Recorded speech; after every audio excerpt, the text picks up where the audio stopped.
play the opening theme.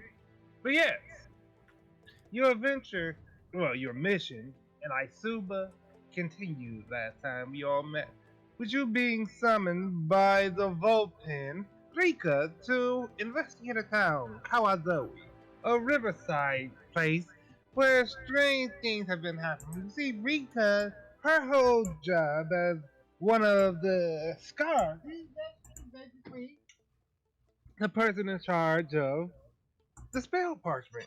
And she created these little birds that flew around here and there watching the place, trying to keep their eye on Torah, this strange riverside village. Every so often, there was a large amount of people moving through it, and they sent you all there to act as travelers and investigate. You spoke to the priest who leads the village and learned a bit about, this and that, and an axe that people wanted. Well, you were inside this temple talking to this man.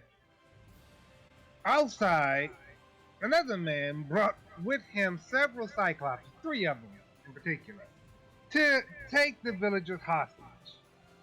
He came in and told you all, or told the priest, if he wanted to say to people, he was going to need the axe. And the priest, he was not willing to give up that axe at all. Excuse me. Pardon me.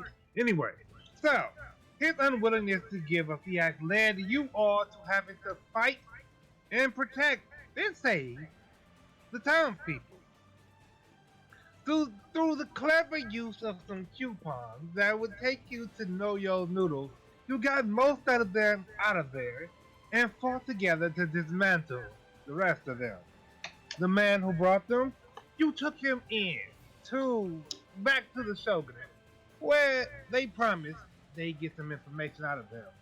The priest, who would not give you the axe, he spoke. He said he would speak to the shogun. And so, it has been 2 weeks since you all have, been called to Isu. I feel like that was a sloppy recap, but I think it was fine. Either way, it has been 2 weeks since you've been called to Isuba. What has everyone been up to, starting at the top, of course, with you, Blink? I need recap music to just play while y'all are recapping what y'all did. Blink has been, of course, doing his thing out on the streets, trying to make sure it's a safer place for Zert and company. And I've also been looking into upgrading some of my weaponry into a Caladuim sword. That Strahd thingy, that thing Strahd gave me. Ah, yes, your champion sword. Now, there's one. No. It is a magic item, so if they were to upgrade it, it would break the enchantment. Ah, I was not doing that whatsoever. I was just doing some stuff around town. Alright. Alright then. Blink has been doing stuff around town. He considered for a moment upgrading the sword given to him by Straw, but the blacksmith informed him that upgrading the magical weapon would break the enchantment. He instead stuck to his business. We go next to Lord Nashu, who is not a character, so we go to Rasad.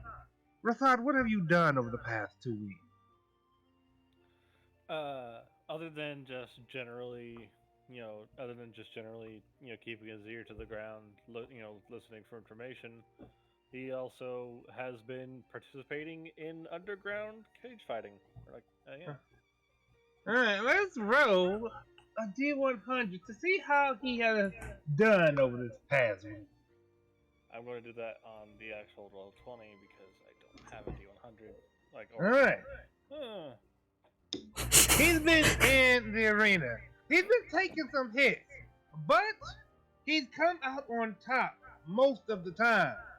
He is, so far, the reigning champion in the underground fighting pits in Caladuim. And with that underground championship, Okay, as the current reigning champion, he gets. Let's be.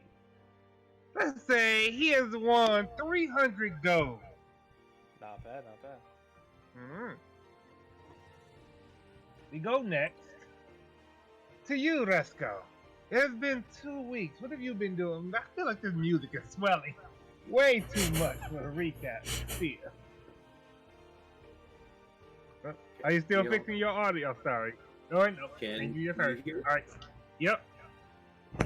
Okay, so um,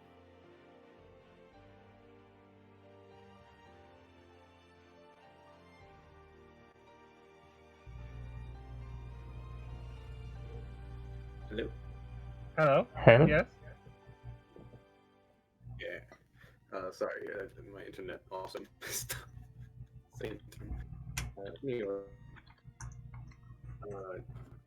Resco has been still trying to keep tabs on whole game as much as he can really. And outside of that, he's always, working on his plays and like I would assume he works with like other like actors that also like are parts of the plays and kind of like trains them and like mentors them, um, that kind of stuff.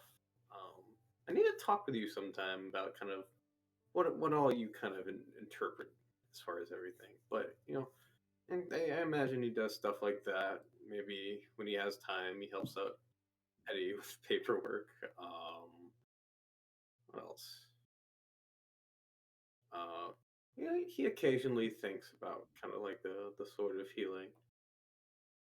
And of course, when he does occasionally think about it, sometimes he gets a pull. And of course, one night he had a dream. The sword of healing was a sword found on that battlefield by that apprentice, the Dr. Thaddeus. Is the alteration to it continued until finally you found it? It looked like the sword you remembered. The Hmm. apprentice takes it to Dr. Thaddeus and tells Thaddeus to do one thing he has never done before: use that sword to take a life. That, however, is where the dream ends. Hmm. Interesting. What? I So, assume Cisco would wake up in kind of a cold sweat hearing that. absolutely. If you feel, well, yeah, I imagine. Why wouldn't he? Why wouldn't he wake up after seeing someone ask Dr. Thaddeus to kill someone, to take a life, rather? And as Resco one day wakes up in this cold sweat, Sarah, we finally land on you. What's Hi. good? I'd assume Sarah's going around trying to level up her pickpocketing stat. Um. Oh, and she's thinking about getting a weapon so she can stop singeing her party members. All right. What Maybe. type of weapon does Sarah look into? I don't know. I feel like I should get a ranged weapon, It wouldn't hurt. but then it's not gonna do no damage. For sorcerer. Let's see what Google has for you out there. A light crossbow or any simple weapon. Because I should get a crossbow. Why not? So let's see where's my notes at. I forgot to take those out before we begun, but nevertheless, yes.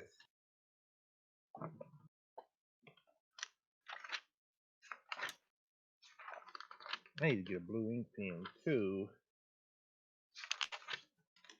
I don't think these are enough. I keep my weapon prices in. So Can I I'm gonna say, steal it? I don't want to buy it. go ahead and roll. All right, well, let's ask the question. How does Sarah want to go about stealing this? Um. We'll just pick it up off the table from some drunk adventurer in Mod's Nest. They'll never notice. Roll a sleight of hand. David, please. I'll say with advantage since you wait for them to get drunk. I don't know how to roll with advantage. Just roll again. Rolling with advantage is just rolling twice and taking the highest number. Whew, okay. Well, I'll say this. One night while Sarah is sitting in Ma's nest, she thinks about how she's burned her new allies a few times. She doesn't feel too bad about it, but she figures maybe she should try make a slight effort to avoid singeing people again. She surveys the bar and finds a group of adventurers getting, well, entirely drunk. Shit face is the phrase I believe it is.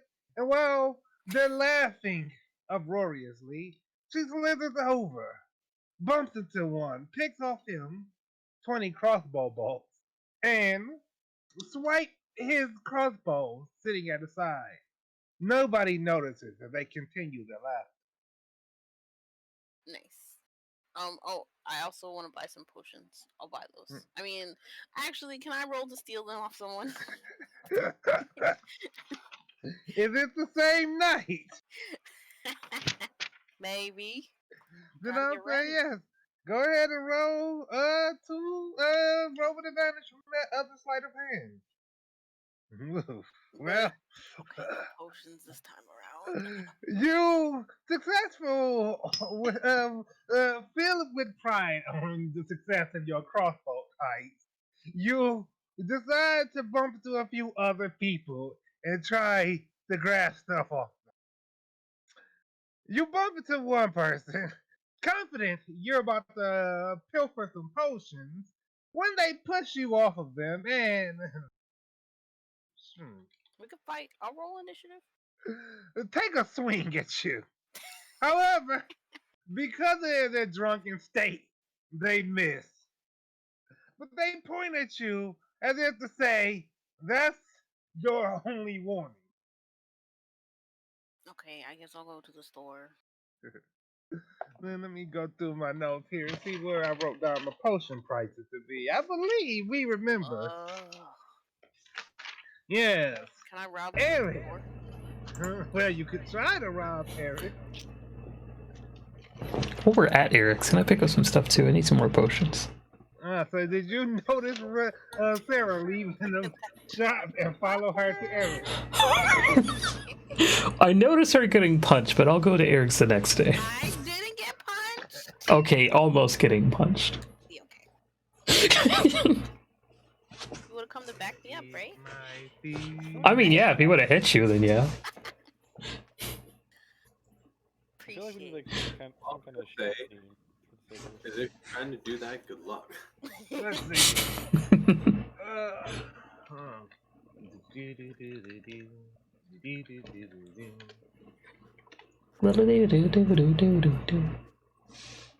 Can we say he's having a sale? He's having a sale. Yeah, he's having it is a national holiday in Caladuim right now. Eric doesn't put his wear on sale. He's like Nintendo. 10% off. So yes, you walk into Eric's shop, and you see that man, that old man with his gray hair and glasses, standing behind the counter. When he sees you walk in, Sarah, there's a twinkle in his eye. Wait, Then he noticed. Yes. is this that guy? Which guy? One that tries to rip you off? Yes, that is that precise guy. Okay, yeah, I'll go on with her, but I'll be silent behind her. Carry on. Hey, you know that there's a twinkle in his eye that fades the moment Blink comes in. No, play it out. I'll come in like a lot later afterwards. There's a twinkle in his eye. You come in, he says, "Why, hello there. How may I help you today? Are you looking for fine wear, maybe to patch yourself up in a rough spot?" Yeah, I need some potions, like the big ones. Oh, big one. Potion of greater healing then you must be a very skilled adventurer with, uh, rather healthy income. It's fortunate then because you see, potions of greater healing. We're gonna run you 250 gold That's for the bundle, right? Like, per potion. can I intimidate this guy? You can try. 200 for a bundle. Roll an intimidation. He lowers his glasses at you and he says, 255. Sold. What? How do I doing this? Okay, oh, okay. Per potion. Wait, what? For the bundle. How high is he not scared of me? He is not. Listen, buddy, if you don't sell me the bundle, I'm gonna come back here with some scary people. Yes, and you will be the third person today who's done that. I hate this guy. Way worse. And so, as you say, you hate this guy. Blink comes into the shop. He looks up and he sneers. And he Oh, says, hey. a friend of the business, welcome back. It's been a moment since I've seen you. Ah, yes, I need a lot more of your potions of strength and dexterity, if you don't mind. Of How much are you course. paying? Well, he's paying for the premium potion, which, let me see if I can find that price in this notebook. Or the How much did you pay last time, Blink? I think this guy's trying to rip me off. Well, what are you trying to buy? Stuff.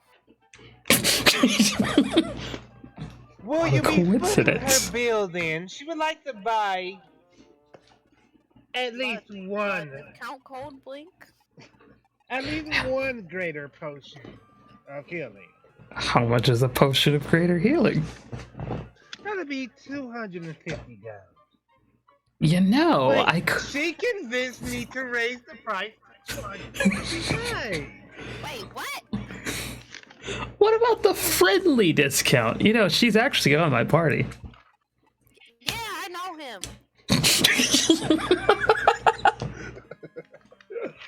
He looks from you to Blink, and he says, well, if she's a friend of a friend, give me a moment while I calculate the friend discount. Oh no. I'll sell them at 175. Per 175. You know, they don't pay us a lot to be heroes of Caladium. That sounds like a problem you take up with the people who are paying you. Can we do a trade? Can we barter? Persuade him. Listen, buddy, I got some checks inventory. Some motherfucking You ever heard of tree fruit? Tree fruit as in Dream fruit. dream fruit. I also got some just Hold digging on, around the stop for a back. moment. Huh? Tell me more about this dream fruit. Well, when you eat them, you gain the knowledge of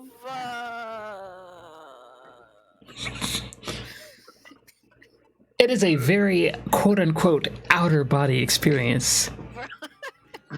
I haven't tried it myself, but it's some crazy stuff. See, look at you fumbling, Sarah. Look Wasn't over to prepared. Blink. Look over to Blink as he mentions the outer body experience. He said, go on. I mean, I feel as though this is the type of thing where if life's getting you down, just one bite will bring you right back to your senses.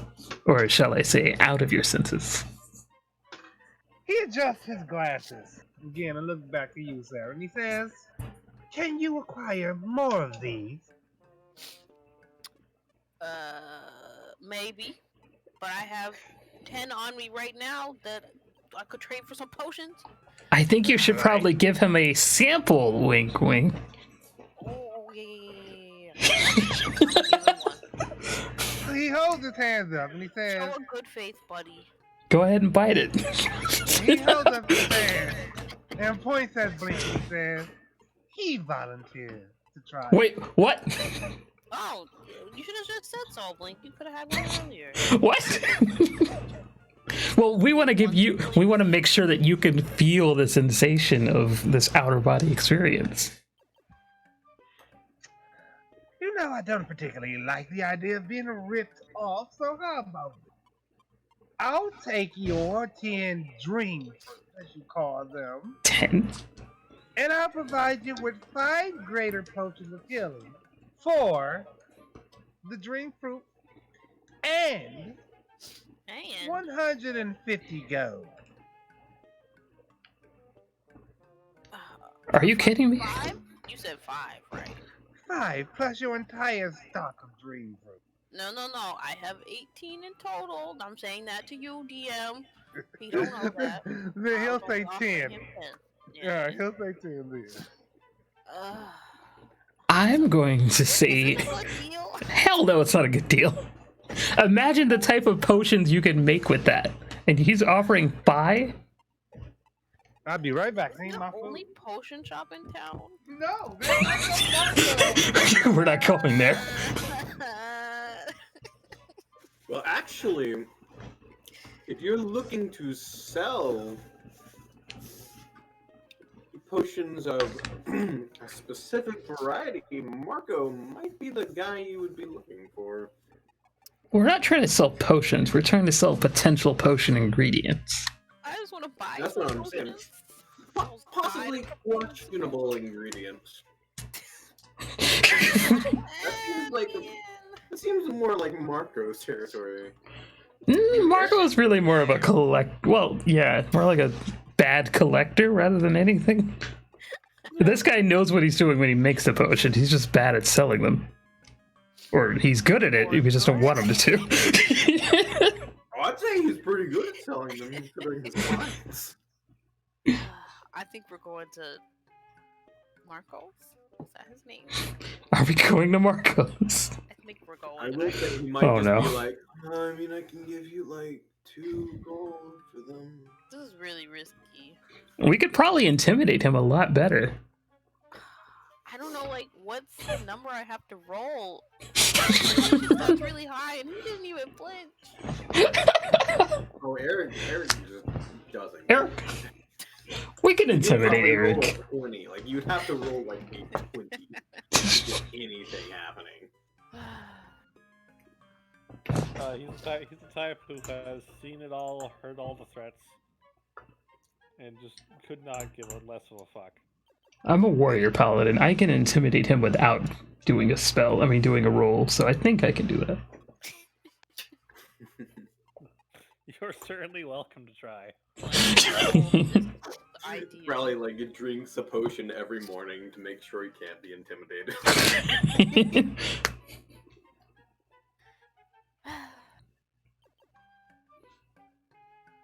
Actually, I think didn't you guys get some greater potions of healing before? Yeah. And don't we have 2 healers on this team? I don't have any potions on me, and I almost died last time. So Fair just point. in case. Fair point. See. The only greater potion, the only potions at all, really, other than like the 5 that I got from somewhere, were all from the ones that had to be identified because they were like mystery liquids. Oh yeah, I have misty blue pots. I don't know what those do. Didn't I use at least like 2 of my potions? I think you did, yeah. Also, what were the misty blue potions? They were. I feel like Did they he give you told ice me, but powers or my something? thing. Yeah. Oh yeah, it adds a 1d6 of ice. Yeah. Oh, that's right. The mystery potions that I got were like a fire potion. Yeah. How do I have this still set as mystery blue potion? I could have sworn I changed that.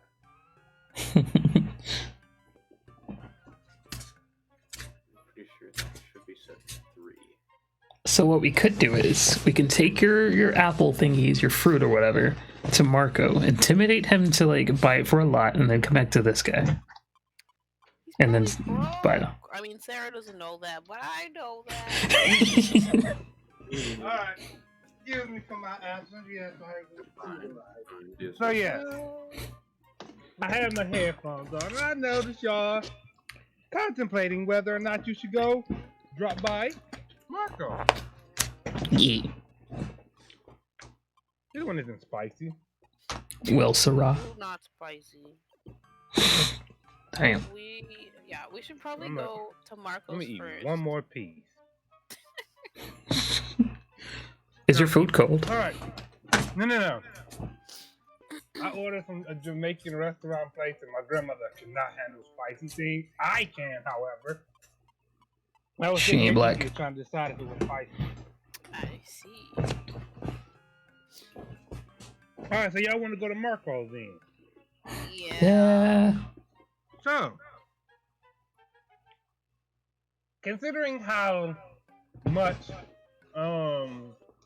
Eric is not acquiescing, Blink, you give Sarah the idea of dropping by Marco instead. Y'all leave the shop and head down the way to Marco's potion shop. You go inside and you see that ever-tired figure sitting behind the store. As the bell of his shop rings, he sits up a bit and says, "Welcome to Marco's Potions. I'm Marco." Yo, Marco. See any shady things going on around town? I don't see anything if anybody is asking. I see. So, how much are your potions? What type of potions are you looking for? The ones that heal you. Well, we got potions of healing and greater healing and etc. like that. If you want the most potent of them, it'll cost you a mere 75 gold per pot. Damn, that's a steal. Hold up now. Did you make these potions yourself? Yes, I did. They are Marco quality potions of greater healing. Well, there's the caveat. I mean, how much HP they be giving back? It varies. Between.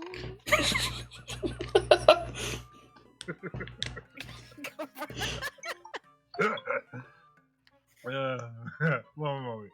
I gotta look up greater potions of healing.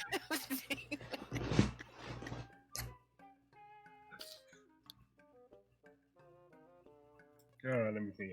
Oh, the best quality is actually Supreme Potion of Healing. Ooh. No, you find that. Yeah, we are. How much is that? You never know. He says the quality varies. It may restore you as a normal potion might. Alternatively, it may induce euphoric effects. Sign me up. So then, but about the HP though. Well, he said it can either heal you like the greater potion does, or cause a euphoric effect. Okay, can I get a number though? Just So I'll take 5. Standard greater potion of healing standard greater potion of healing is 4d4 plus 4.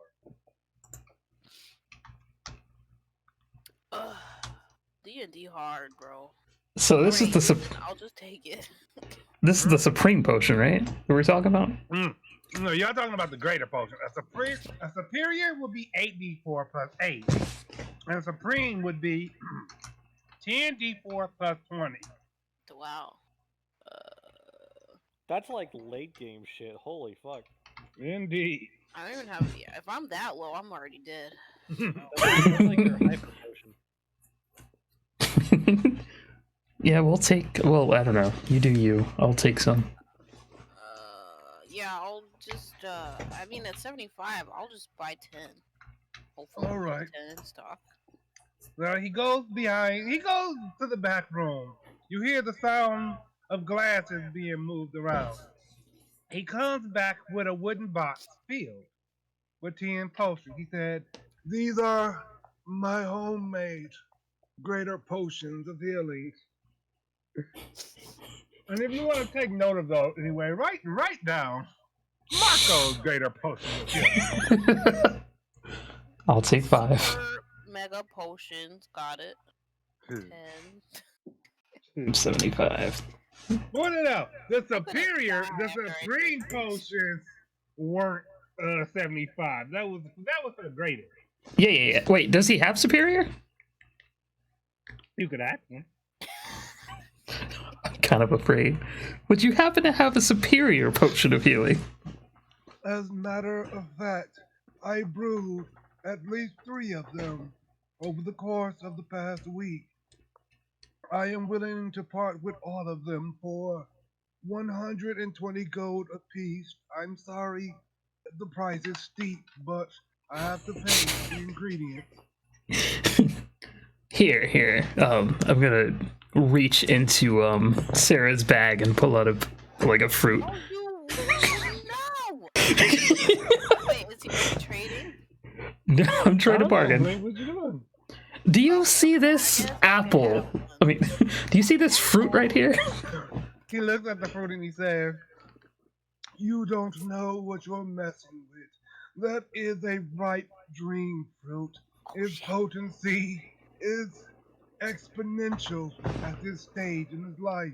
Oh, you know what these Oh, are? you know what they are. Oh, that's even better. So you know exactly what you can make with this, right? He looks at you. He says, "Do you know what I can make with this?" Oh, I know. That's exactly why I brought it up. Could you tell me? He reaches under the counter. I don't know. He takes out a small vial that's shaped like the dream fruit. He puts it on the table and he says, "Take this and rub a little bit on it on the back of your neck." Okay. Do you sell them often? The first one is on the house.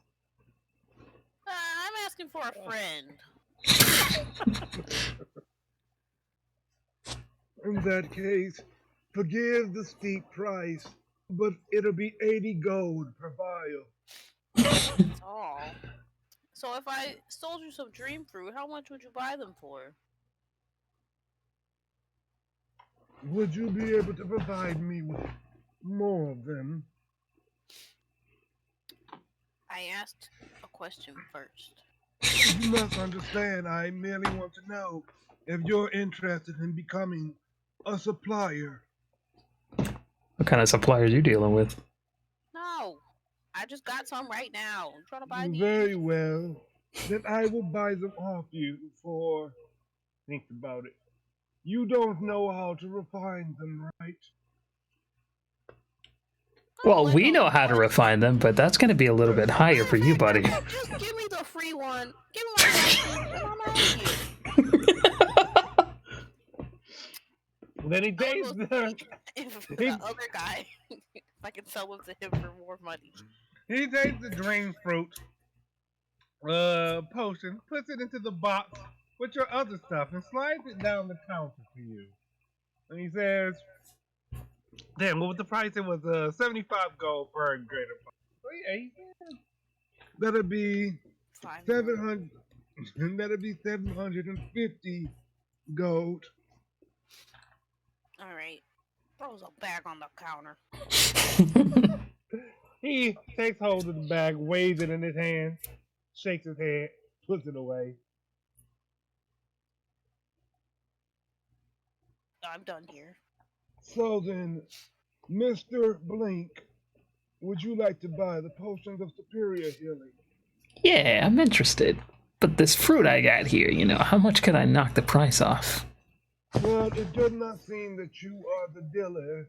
If your dealer is not willing to bargain, I will not accept it. I gave him one. Oh, he don't want the one? Damn. Oh, do you give it on one? Well, I gave Blink the Yeah, one. you gave me one. That's Okay. out of my bag. I'll throw it in my pocket and be like, alright, well, I'll get in touch with my supplier and see if he's willing to branch out, but as is, I guess I'll buy whatever you got here. You said, did you say it was 100 per superior? No, I did not. I could have sworn that's what I heard. You must have misheard because I said 120 per superior. Yeah, that's fair. Alright, I'll take all three. Oh. He boxes up your poster. Slides this little box over to you. Nice doing business with you, Marco. I'll be back. Let me know if you find Of course you will. any shading dealings. I always come back. Relax, buddy. What should I call this? Marco's dream fruit? Yeah, Marco's Wow. Dream Fruit Elixir. Okay. I don't want to go back to the other guy right now, but maybe next time we'll see if this comes in handy later. Alright. Then Blink. You decide to escort Sarah back to Ma's nest. Mhm. You come in, hold on, to that familiar, give me a moment of familiar hemisphere. I sometimes forget to keep the folder open. Give me just a moment. How we all doing tonight? I hope me eating while That wouldn't be playing that close. No. It's Nah, can't even hear it. You do? I said as I eat that. I got rice cooking in.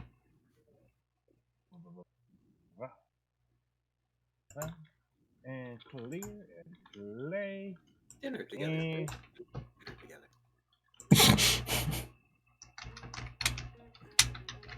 Work Hey, it, switch. I moved that ribbon over to Ma's nest. I hope I did, because I'm looking at Ma's nest. Okay, I did. Ooh. So, you come into Ma's nest. You find, Resco, are you already there? Yeah, I'm gonna assume I got there just a little early. I had some Alright. extra time. You come into Ma's nest. And as you do come in, you spot, I don't know, if Rasat wants to be outside of the nest or inside. All I know is that I can't actually move my marker at all. Ah, interesting. Did I break that? I might have broken that. Try and drag your marker to the map. That's fine. I wanted to test actually if you actually just shrink it back down. This is also the new side of it. Ah, there you go. Boom. Wait, why am I right here? He's not actually there yet. I was just getting marker. Alright. So, you two come into Ma's nest with your new potion in stock. Rusco is there. And as you all enter, Maud looks up with a glint in her eyes. She says, well, I've already been paid, so with you three. And then she looks around. Well, no. One of you is missing, isn't it? Drinks on the house, everybody! Ah, just kidding. I hate you all. Well, Blink, she already ordered the shot. Okay, I'll pay for hers and Resco's drink. Resco, what are you having today? Yell that out loud. Very well. That'll be 10 gold for Resco's water. Excuse and 50 me? gold for Sarah's drink. A shot? And water? I assume that Sarah would want the best quality. I don't think she does, you know, because she's. To light my fire, if you know what I'm saying. So, you want some bourbon brought over from Windfall Union? Sure. Is that for the fire in your chest? Okay, can you explain the water and why that costs so much?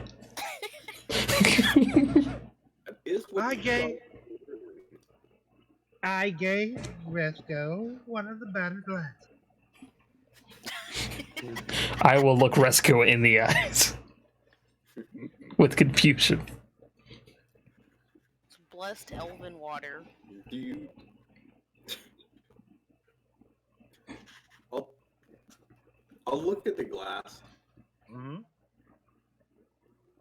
and just take a good look at this glass.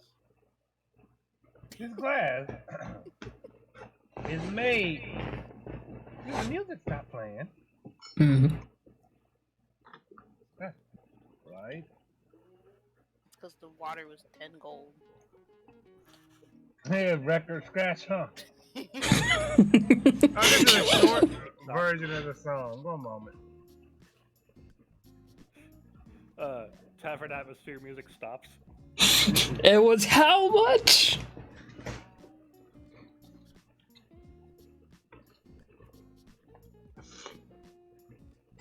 Where is it? Where is the proper one? This sounds like the proper one. It is the proper one. But it's only 2 minutes long, and I know there's a 15-minute version of it. I thought that's just the one you used and you just looped it. You learn something new every day. Neither of these are more than 2 minutes long. Oh, that's strange. Did they no, they didn't. Huh. Huh. This will do it. This is fine. It's an hour-long version. Anyway.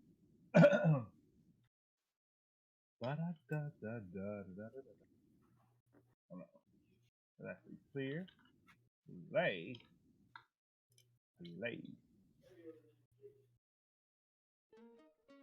So, right then. Let's go. This glass, it's crystal. Not glass, crystal. Carved expertly. It really gives you the sense that this water was brought directly from a spring. Mesco will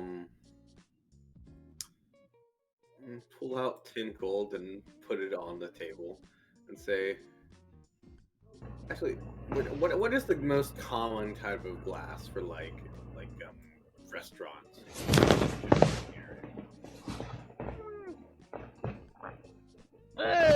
Well, I won't say they have any particular brand common type. It's just the glass that comes in from the glass. Okay. Why the hell are you drinking that? I just wanted water. I didn't know that she was treating me so kindly. Sometimes you have to show your friend a bit of kindness. And if Blink didn't offer to pay, it would have been free, but well, wouldn't I be a fool if I didn't take his money? I will push Resco's 10 gold back and toss my baggie of gold at her. How much gold is in that bag? It's 60. She happily takes his pocket. She looks around again. She says, "Seems your friend isn't here yet, Fudge. I have a letter from you all for you all, or I suppose the same thing that always takes you all the way." And she slides the teleportation parchment across the table. And Rasat kind of stumbles in. Behind you all, as she slides it across the table, Rasat stumbles through the front door. Sorry I'm late. Damn, you're looking kind of rough. You should see the other guy. Mod, some ice. It's been 300 years. Well, noticing that for the first time, he sat down right next to us. You look like you're a dream fruit, buddy. Mine scoops up some ice. Sorry. Go ahead. So we'll look at Sarah, look down at the dream fruit, look back there. All pass. Thanks.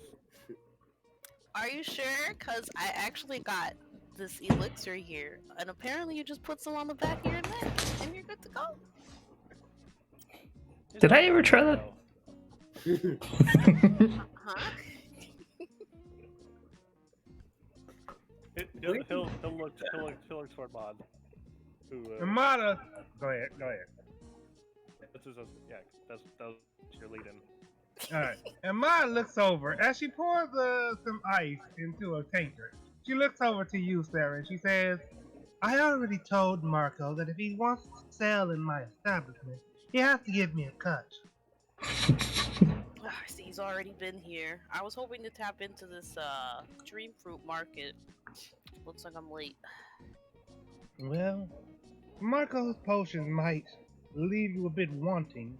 Usually wanting in the chance of 5, but his other equipment tends to be, let's say, very popular. I see why he's still in business. Interesting. So that's what he's be doing on the side. Okay, carry on. Ma says something under her breath, but goes on to say, "So, I'll keep your chairs warm while you all are away." That won't cost anything extra, will it? Not at all. Can I get the paper this time? Do that. She slides the paper down the counter towards you, Blink. Thank you. Has the ice against his face. Alright. He's looking a little rough. Again, see the other guy. Maybe I could sell him some potions. Oh, dude. Have you taken any damage?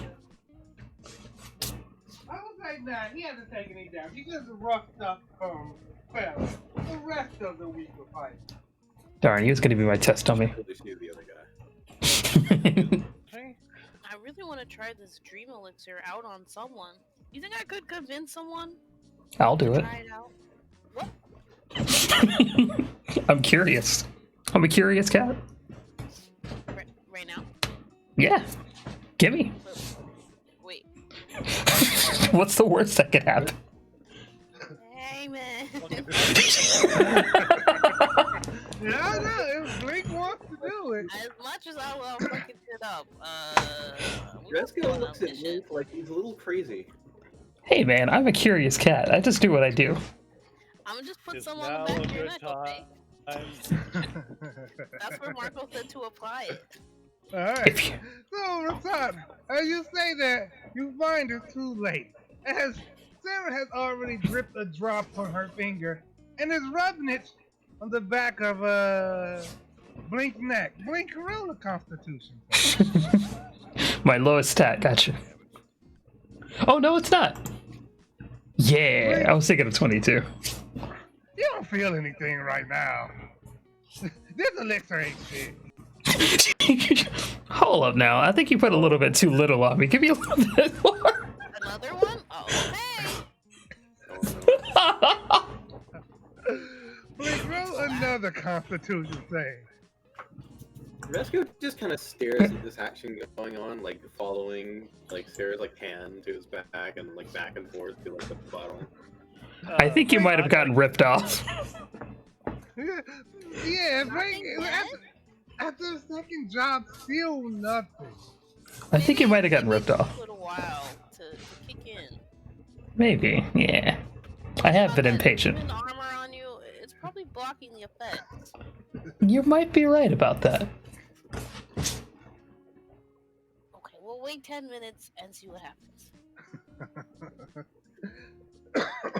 What Ma said, take 24 hours to go into effect. Mom says, well, without further ado then, you all. She points to the, especially if you actually put that elixir on. And she starts snickering. Am I going to die? Well, hopefully not. Yeah, don't worry, hopefully. we got some potions and There are some things I think potions Daddy on the hill. that's Like what we curiosity. carry you around for. Forlornly, Rasad looks at the sword. I mean, not Rasad. Resco looks at the sword of healing. I'll hold my arm out. Sweating, thinking of the dream I had. I'll hold my arm out with the paper and be like, come on, let's go.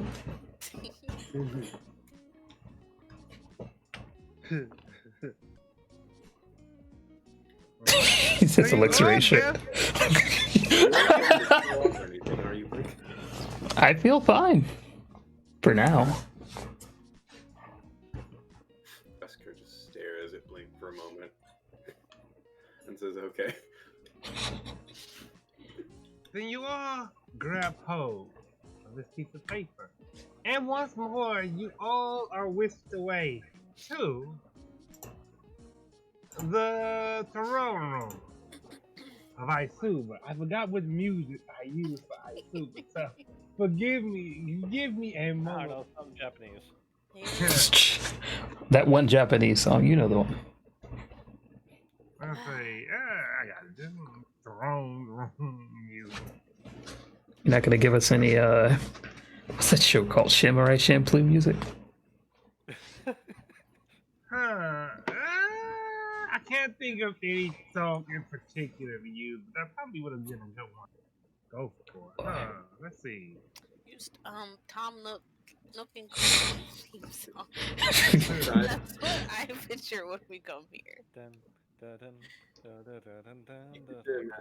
There's always is it like the Ninja House song from Paper Mario, but I don't even remember how that sounds. I feel like it would be fitting, maybe. No worries.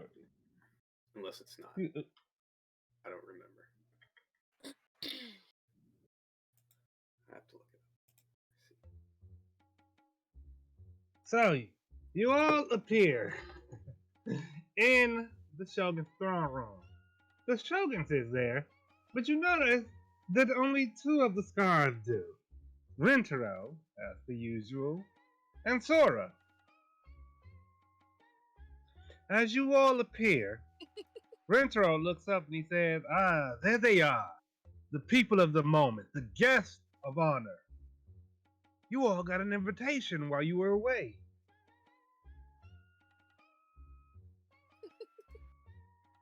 Where were we invited to?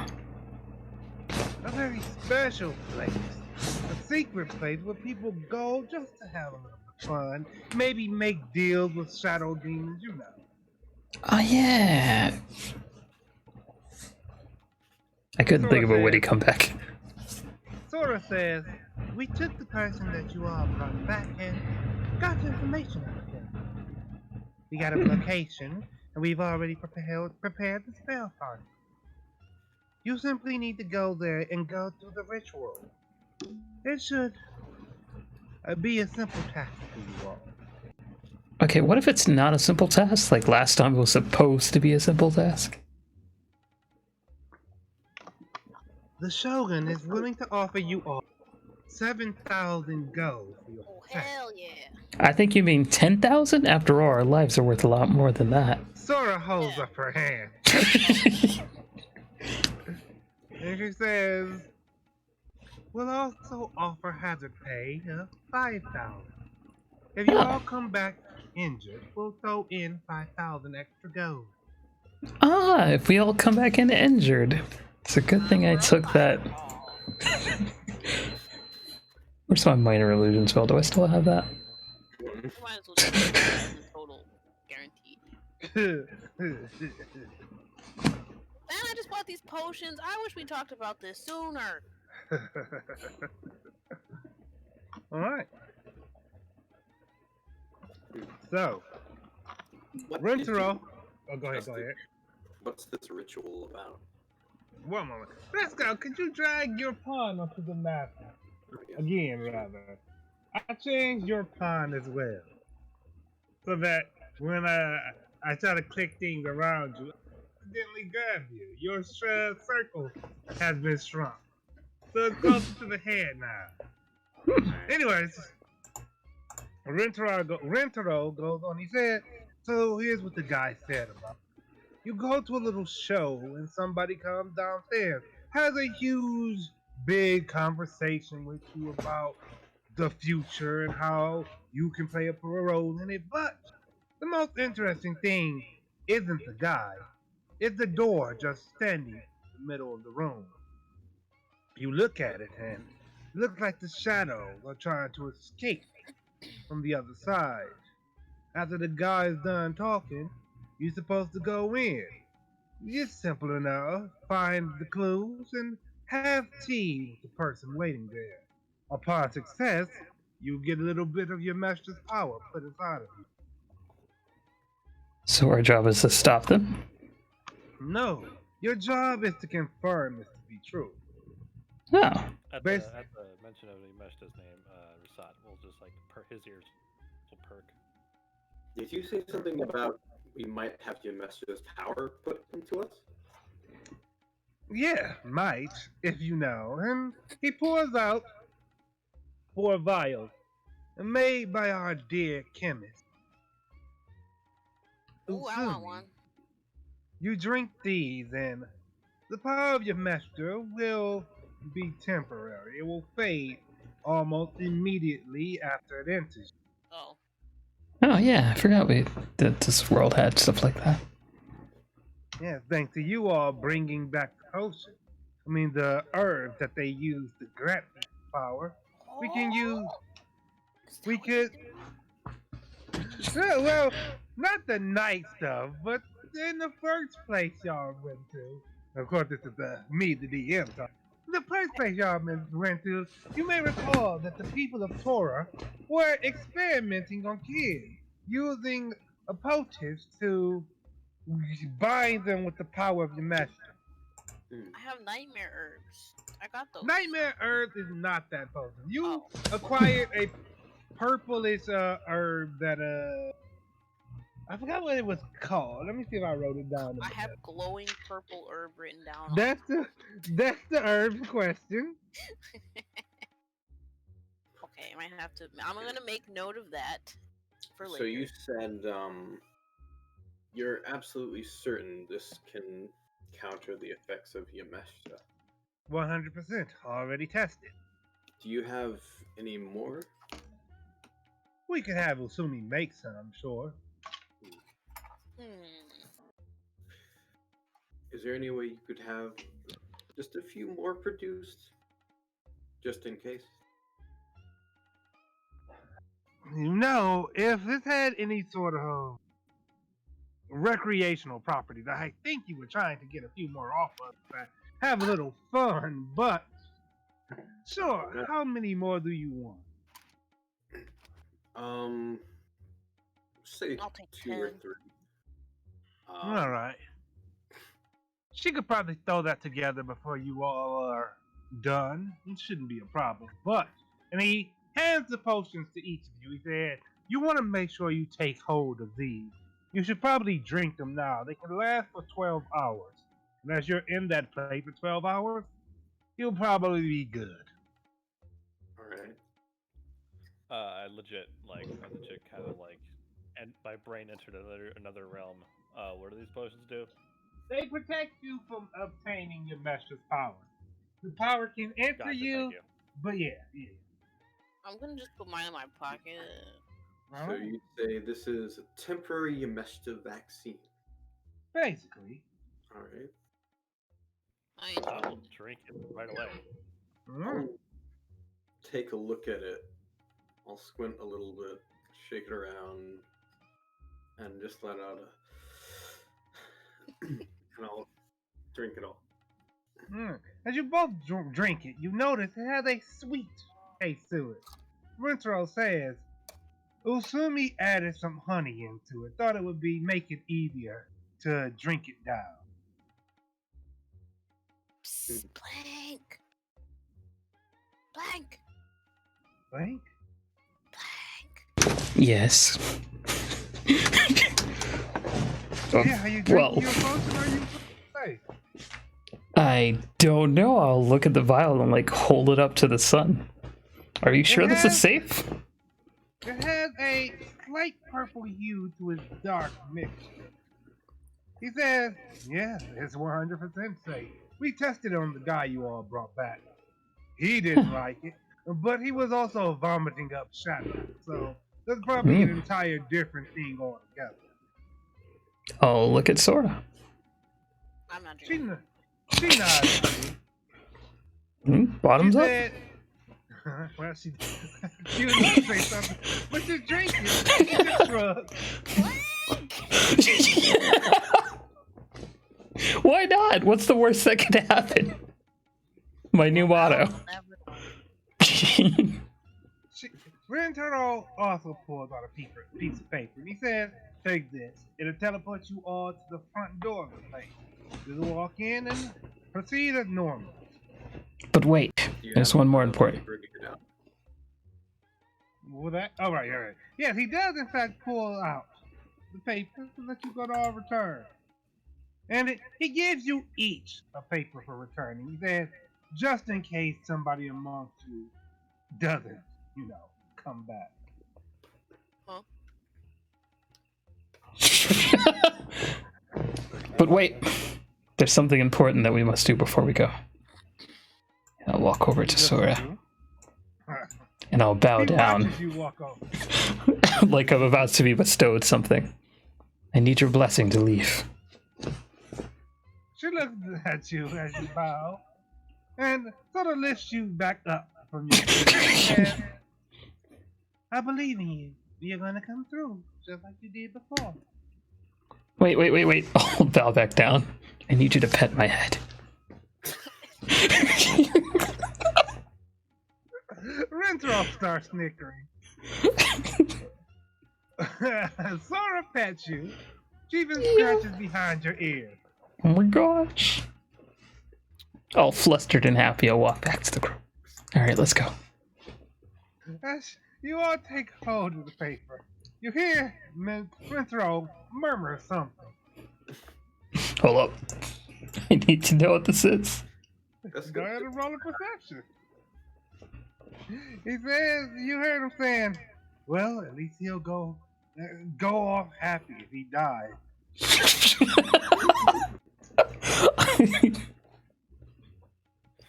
Rosette will give Blink this sort of like judgmental look, like you really just like as if the look kind of says like you really just let her scratch behind her ears.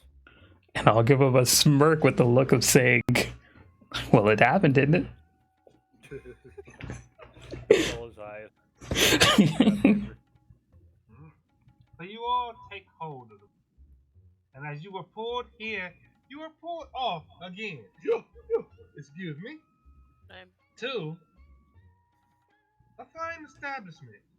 Inside, you see a few people sitting around already. Indeed, in the center of it, there stands a door.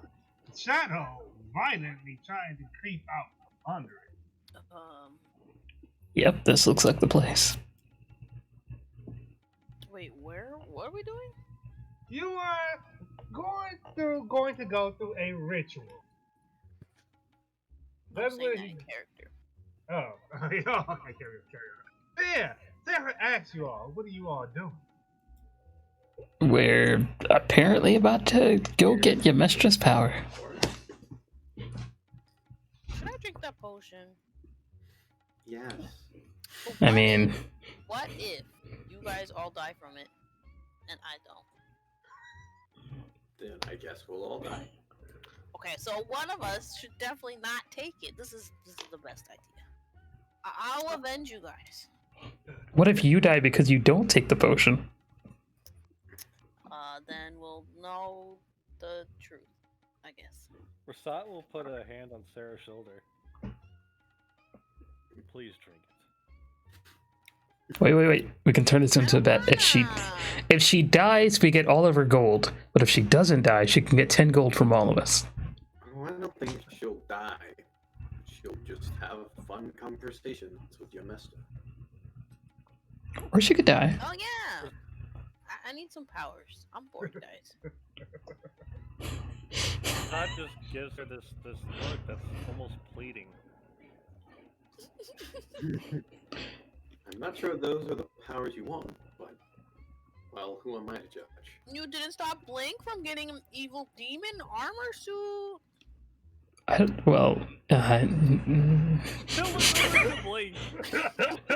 It's not a demon armor suit. It's just more like extra armor. As you say that, Blink, you feel slight movement of his skin. As Sarah says that about Resco not preventing the armor, Resco thinks about that time that his sword broke. Phew.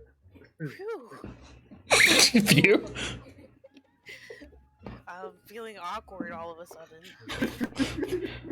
What I think we should be doing is moving forward. Even if she gets Ymestra's power, we could take it by making her drink the vial afterwards. It'll just be a little bit more painful. Blink, as you say that, there's a moment where you feel as if you heard your own voice coming from your right side. Oh, no. I'll look to the right. Nothing's there. There's no, like, little devil guy? No, sir. Okay, cool. Resco looks over at Link and says, is the attention given to you? Look to the left and look for the angel guy. You look to the left. You feel as if you see yourself standing beside. I don't know, man. Sounds like I made a good decision overall. The self that's standing beside you nods. I think you cut out. Oh. I said the self that stands beside you nods and agrees. So, Music is just very fitting. I probably should switch to a different song, but we can keep this going. Anyways, as you all come in and notice these other people in this very ominous looking door, a figure proceeds down the flight of stairs. He's a man with his dark hair covering one side of his face. He stands in a slim fitting suit, comes down with a walking stick in his hand. He comes to stand on the stage in front of all of you. He says, "Ladies and gentlemen, please take a seat. It's time for us to begin our show." I want to sit in the front. You sit in the front next to two burly looking fellas. They look at you, look at both of you, and shrug and look back to the stage. Hello? Blink, where you're standing next to the door, you hear yourself ask, "Where should we sit?" I'm starting to worry that this isn't something meta.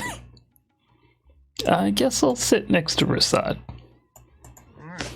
You sit next to Rasad. As you sit down, you feel like you have to sit down 3 different times. Oh boy.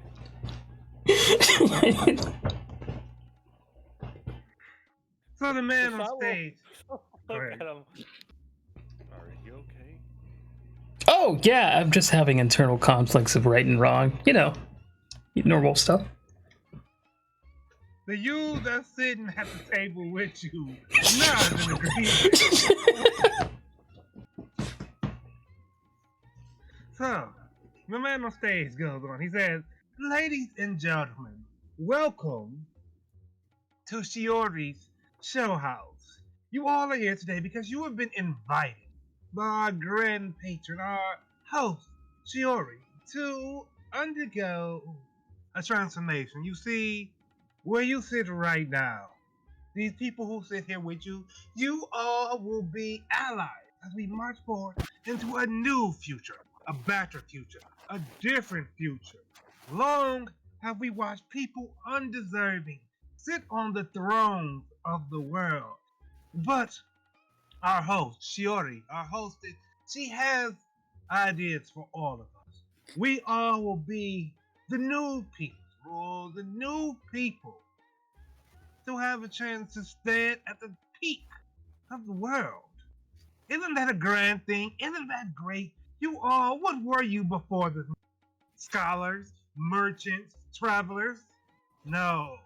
In the future, you'll be noble because it's time for the world to change.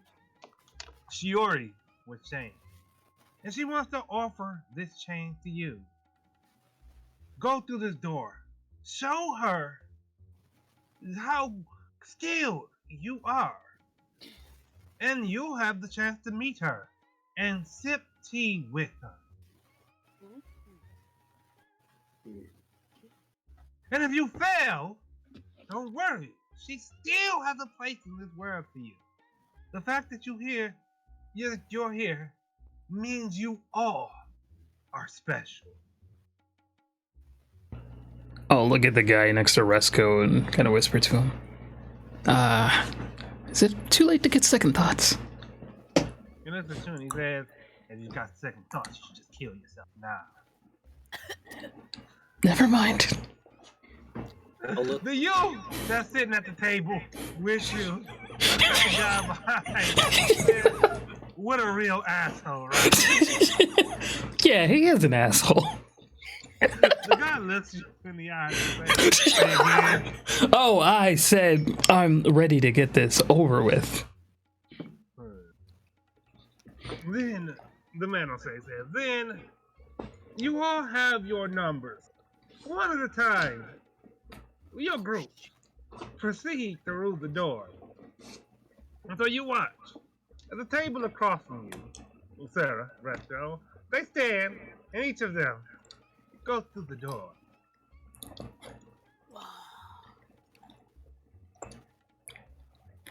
The next table, they stand up, one after the other, going into the door. Finally, the two people at your table proceed through the door. Oh, we should go with them. We should go. And the man on stage says, well, don't be afraid. Remember, there's no reason to turn back. Shiori trusts that you all are this. Let's go, guys. What's the worst that could happen? Don't ask that. Alright. So, you all step through the door. You are taken to a new place. A place of dark stone. You arrive at the back of a corridor with no entrance or exit. Give me a moment while I find. Wait, I said I already had the dungeon prepared, didn't I? But I feel like I used my tabs. Give me a moment to find that song again. I just realized if I try to ping, no one's gonna see it because the color I picked is almost identical for the tiles. Right. Funny. Boop. Oh, I landed on top of Resco.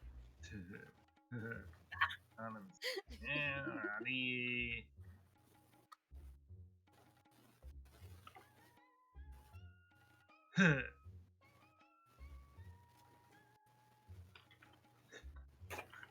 That's a very specific search priority.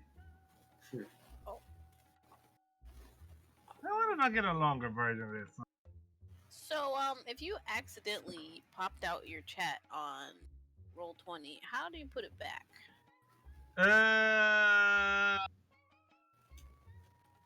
Oh God.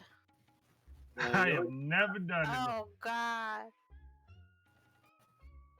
Oh, you press the thing at the top of the scroll bar with like the little I did not see like the minuses. Yeah. The top right corner. Wait. Okay. It's like with the did three that, minuses. And now my chat's gone. It's like it should pop back up. Like it goes and like comes in and out whenever you press it. It feels like all your refresh and see what happens. All right, take your time. Take your time. While you're doing that, Okay, it came back. Oh, thank God, it was over for me.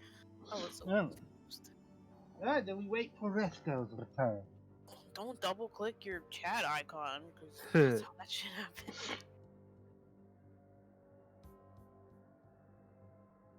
You know, I just thought about how this might not go that great for us because doesn't she already know who we are already?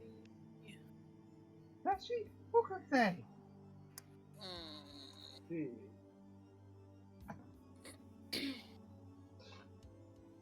So I found out that that the color I chose is identical to the floor, Ooh. which means I can write your messages in some of these sections off screen. For example, I just noticed that. completely identical, blends right in.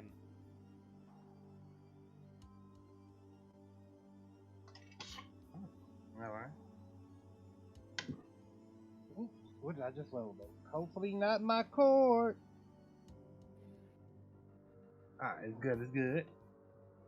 So yeah, guys, we're getting into. I just saw the jazz music stop me. Anyway, so guys, we're getting into it. How y'all doing? Looking forward to the trials and tribulations that are to follow. I'm curious. Like a good chat should be. Since Blink's getting litty, should I get litty too? Like, it's gonna be one of those nights. Oh, am I feeling anything, by the way? Oh! Oh, you're asking? How'd you think that question? The you that's standing beside you. Bruh.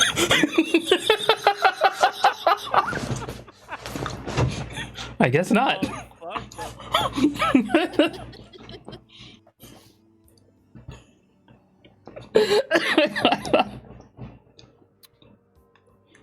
I'm debating on if I'm going to. Try it So out. Blink is fucked up. No, I've just unlocked an inner part of myself, and now I can communicate with myself on a higher plane. He gets powers from this. Yeah.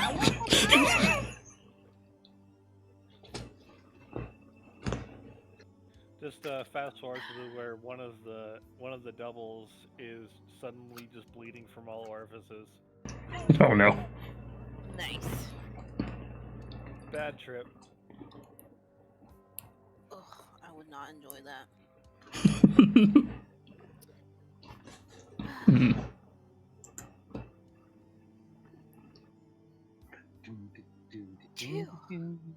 Question: What if this whole thing, since Blink tried that little elixir, has just been his dream? That would be beautiful. Oh my God. If we get TPK'd, let that happen.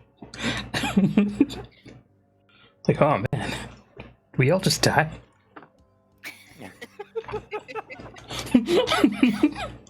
Just waking up on the floor in Maud's Tavern.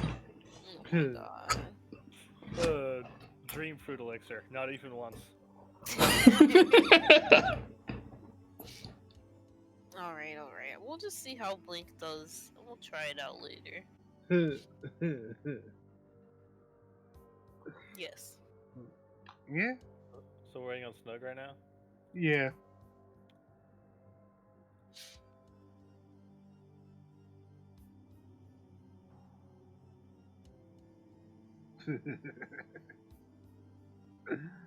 Alright, it's fine. It's fine.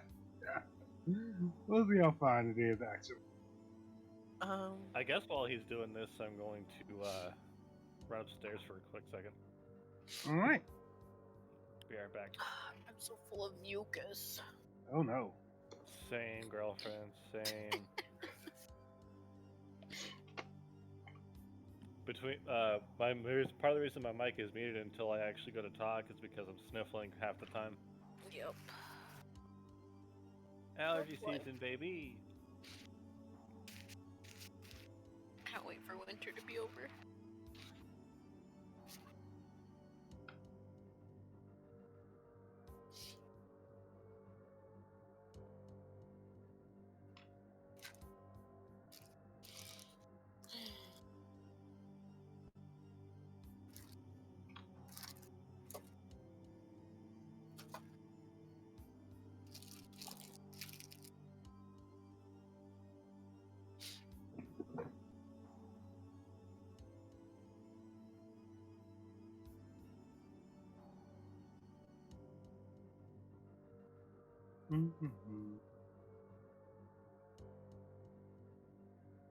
So this music we're currently listening to is from Metopia.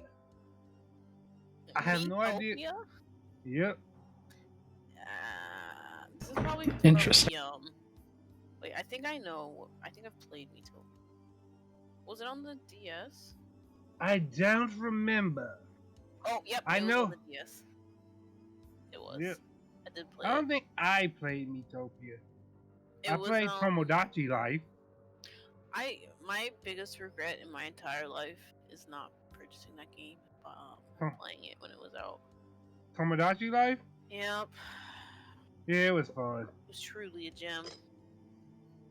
I can't say fun, but it was interesting. That's a fucking trip right there playing that game. But Do I this was still from own that the boss game? battle. Like when you're talking to the evil person or something, this is the music that would play, like just during the dialogue scene. Damn, did I own that game? I played it. It wasn't download only. Which game? Tomodachi Life. Oh. So I was gonna say I'll send you my copy. But What's funny is Chin lost my DS, so ah. where's my DS? Well, he keeps saying he lost it so that I can't get it back. I don't know where it is.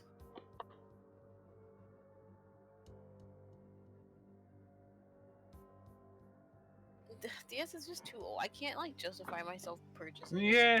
As much as I still love my 3DS, I hear you. That's why I've been going back to Dragon Quest 7. Like I like the game, but I can't play the 3DS after getting the Switch. Yeah, that's why I can't stand Nintendo 90% of the time. You know, they had the nerve to send me an Instagram ad talking about they had a sale, and I just knew I was gonna find Mario Party on there. It was not. But they put up, it was a bunch of fucking third-party releases. How dare you, a Nintendo sale ad, and it's fucking like games are on Steam. Like, so disappointed. Not a single. You'll see the third-party game. You'll see the third-party game go on sale plenty. I think it's like 22,000 to 1. I really thought like Mario Kart, Mario Party. I was gonna send it to you guys, be like, let's get it while it's on sale. I was even gonna do it if it was $39.99. I would still purchase it. I thought Mario Kart. $10 off. Huh? I thought Mario Kart was on sale. No, well, not that I know of. For a brief bit. Yeah, Mario Kart, not Party. For full price, so don't tell me that. I bought it a while ago. All right. Yeah, Nintendo don't put their stuff on sale. I hate them. All right. So yes, since everyone's back, so you'll continue. But yes, you all arrived in a castle of dark stone. You seem to be at the end of the corridor, where there's no entry. Ahead of you, a short hallway, and you can see two people standing curiously in the back. Don't worry, guys, I got this.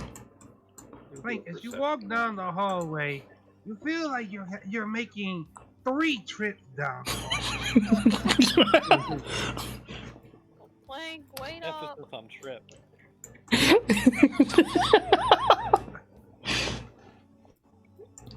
Man,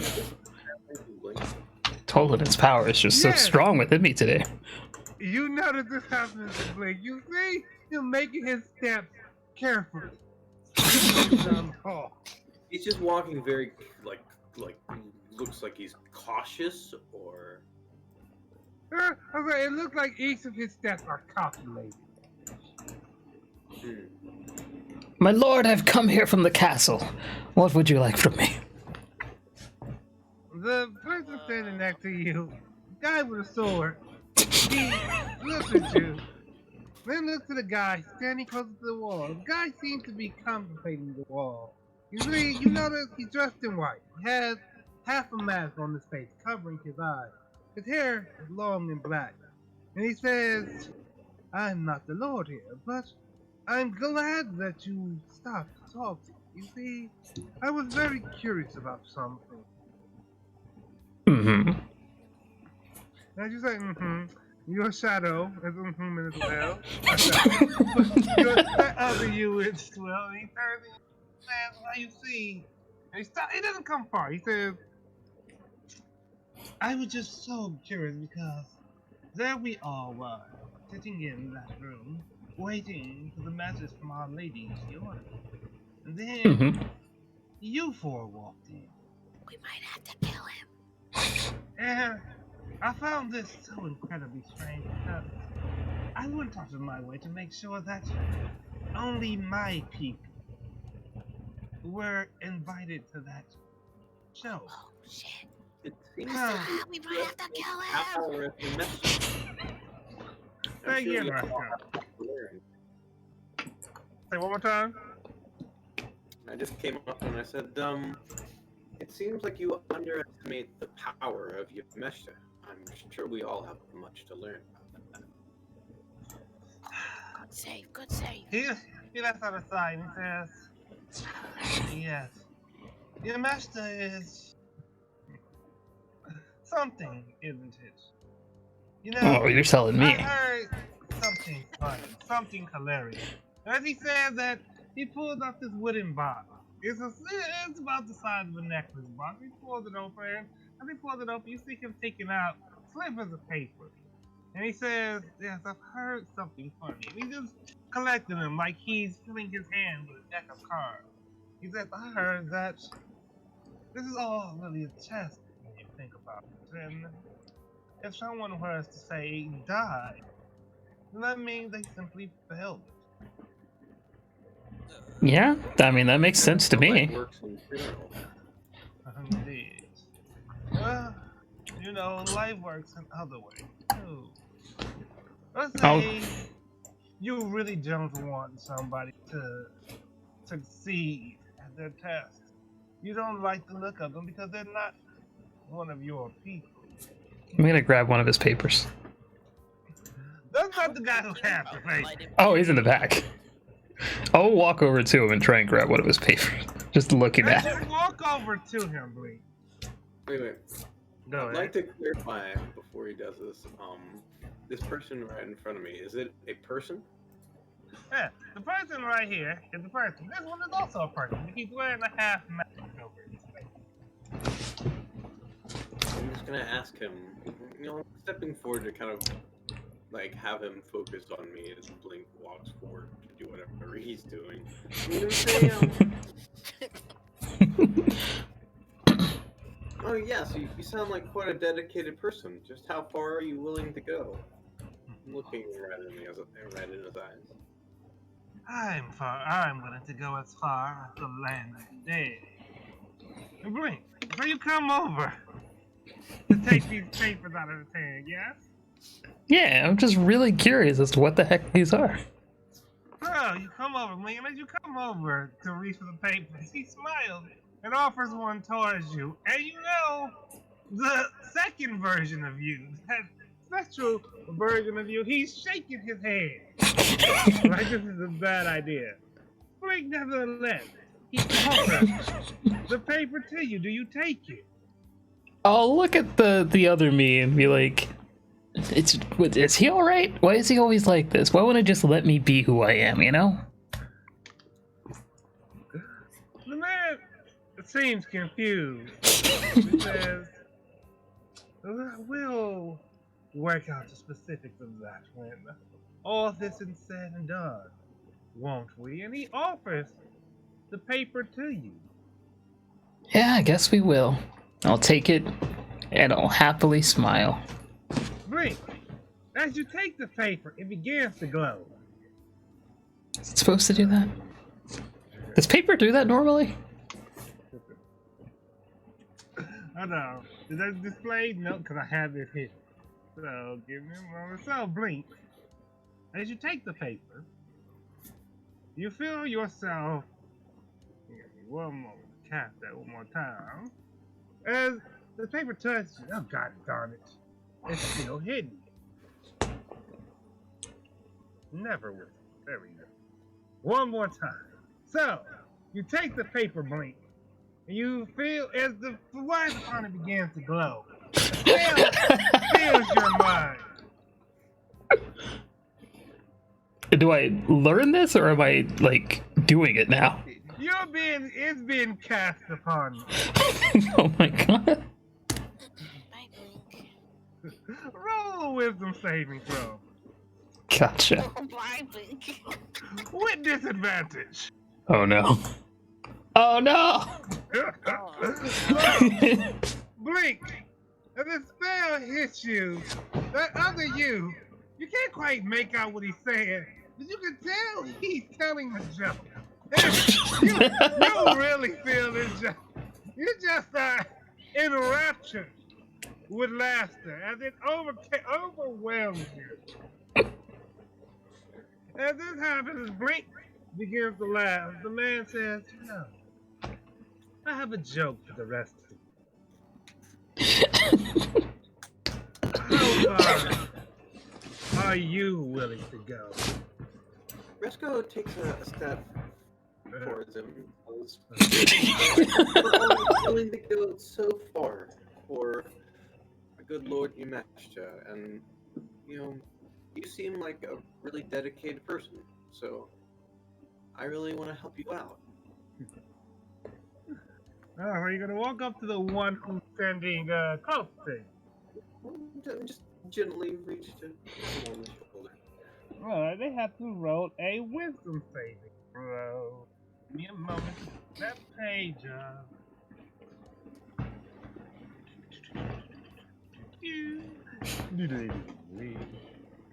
wisdom save. This lasts 1 hour? Until they're dead. So, Why's turn order pop up on this? Oh no! That was a natural 20 on the wisdom save. The guy draws his sword on you. Oh god. Reska. And as Blink is laughing hideously behind you, ahead of you, everybody roll for initiative. Damn it all. Oh, whoops. Well. Well, true. I did want to help you. Is that my first good initiative roll? I'll take it. Like the entire campaign? Let's see. I don't think I've ever rolled initiative any higher than like 12. You certainly did good this time. You're doing great, Did I roll? sweetie. I did. Alright. Then.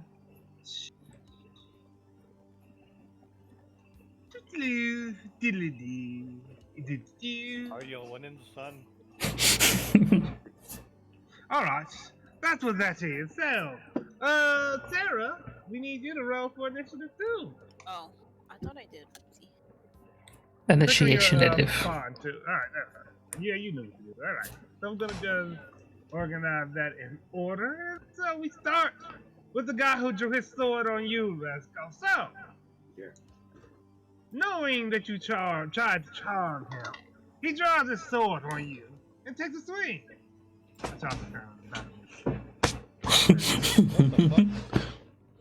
Oh.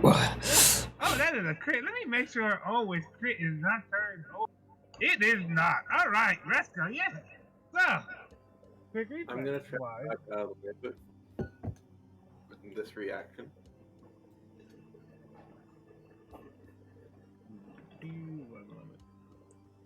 Clear that and this song. Wait, was that the extended version? Yeah, it's not doing too much damage anyway. It's all good. Well, let's see. He takes 17 points of damage. So your reflexes and agility allows you to dodge quickly and control combat. Once per short rest, as a reaction, you can half the damage of any attack dealt to you. Alright, so. Yeah, I feel like Resco kind of knew there was a risk of this.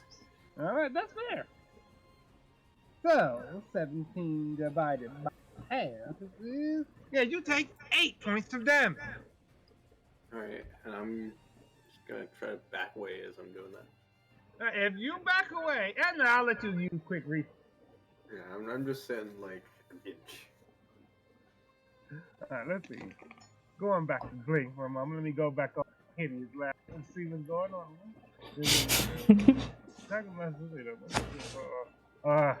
Yeah, fall prone, becoming a populated unable to stand up. Race. A creature with an intelligence score of 4 less is affected. At the end of each of its turn, each time it takes damage. It's okay, so Blink, you can't do anything currently. However, you can end your turn and make a wisdom save. I'll end my turn and make a wisdom save. Alright. As the other you is continuing his silent jokes, you find they weren't as funny as they originally were. You need new material. Rasad! Excuse me.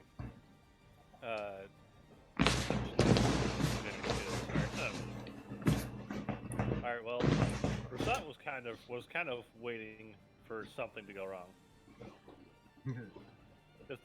Just call it experience.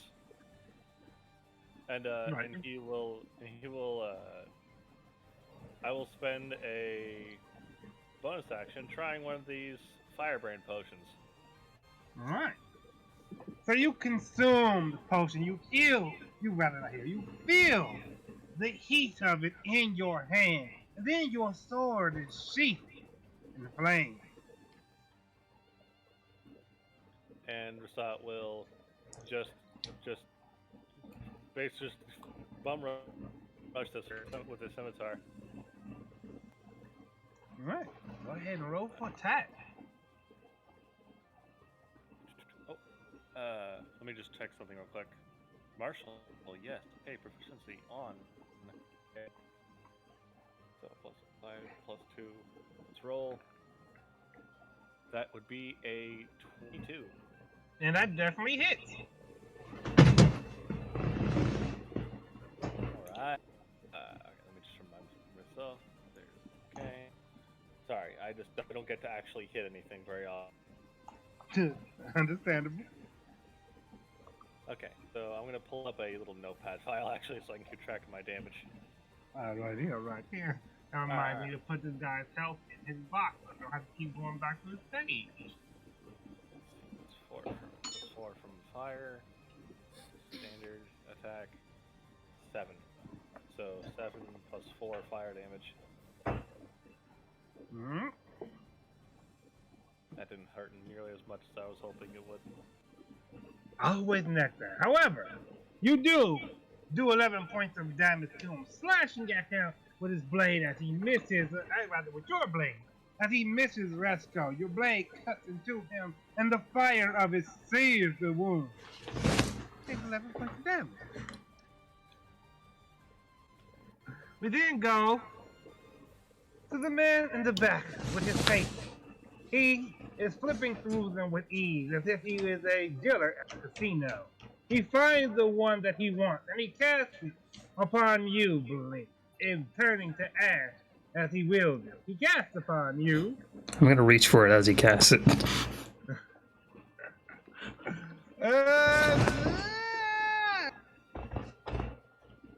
I will allow it. No. I mean, like, as he's casting it, just like that's a silly thing. I'm just reaching up for it.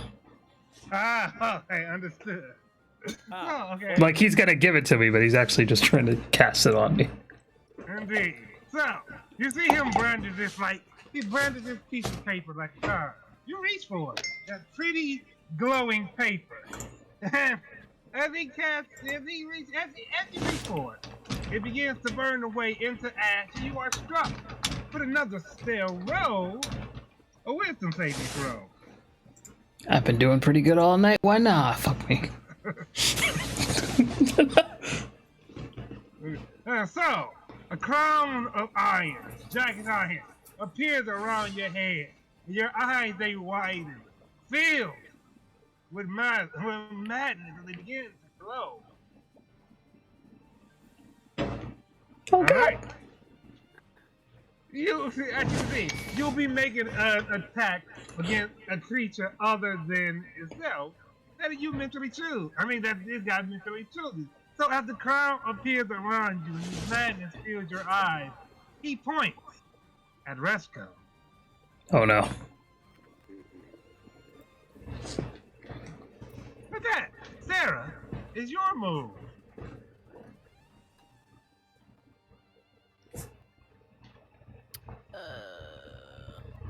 Seeing as Blink is conveniently standing in front of the enemy.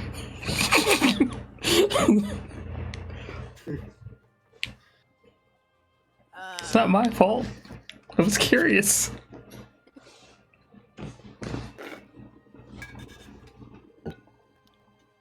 So he's just pointing at me? He hasn't used the spell against me yet? No, he used the spell on Blink and told Blink to attack you. What is the creature? Next turn? The man standing next to you is a normal person with a mask on his face. Half mask. I mean, what is Resco? Like, did he turn into something that seems hostile, or am I just ordered to attack him? I didn't mean to cast that. No. It doesn't say that he looks like it. I'll say because you are both inebriated and subjected to the crown of madness. Resco looks to you like some amalgam of long-necked dinosaur and fox standing on two feet. Do I seem like I could take this guy? You are confident, and your other self is confident, and you're confident. Okay. Oh god. Alright, who are you gonna true strike on, young The guy Sarah? with the box of papers. Alright. You look at him and you know his weakness is strength. You have all the confidence in your heart that you can hurt him. Alright. You got it, advantage on your attack against him. Wait, can I do something else? No, that was your action. Oh, yeah. I mean, you can move. I'm gonna move. Alright. Okay, that's it. Then, Resco, we come to you. Okay. So let's see here. Yeah. Alright, so what I can do. So if I'm like strafing around this guy, I'm not disengaging him. I'm maintaining eye contact. Would I be able to kind of walk around him? I will allow it. Okay. Actually? No, I'm just kidding. Are you circle strafing this guy? Yes.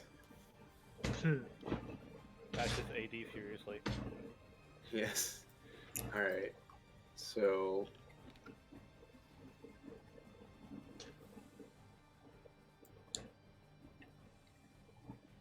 I'm just gonna call out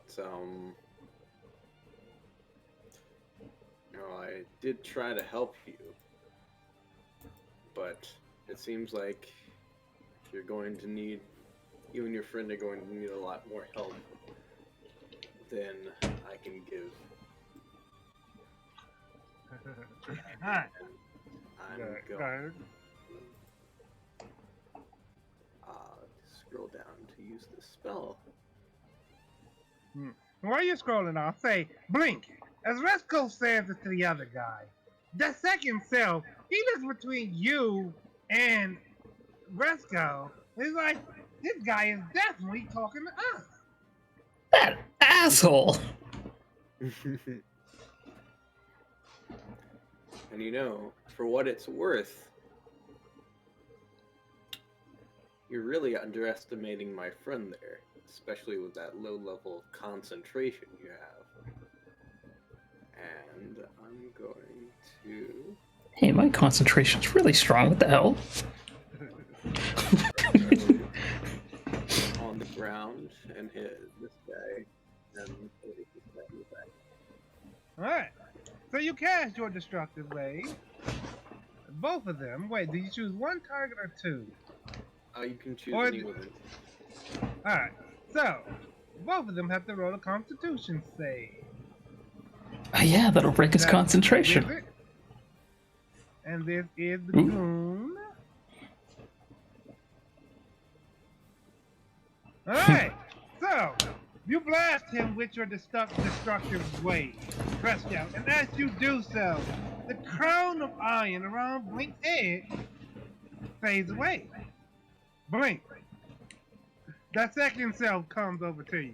He's not saying any words, but you get the impression that he's pleading to you to understand that Resco has always been your friend. He's giving you a very convincing argument. I guess he has been there for me for quite a while. Alright, let's go. Alright, I gotta do the guy. I'm gonna assume, well, 22 damage. I'm gonna assume you're gonna throw the radiant at me. Yeah, I'm doing a radiant. What? Oh, would be convenient to do across.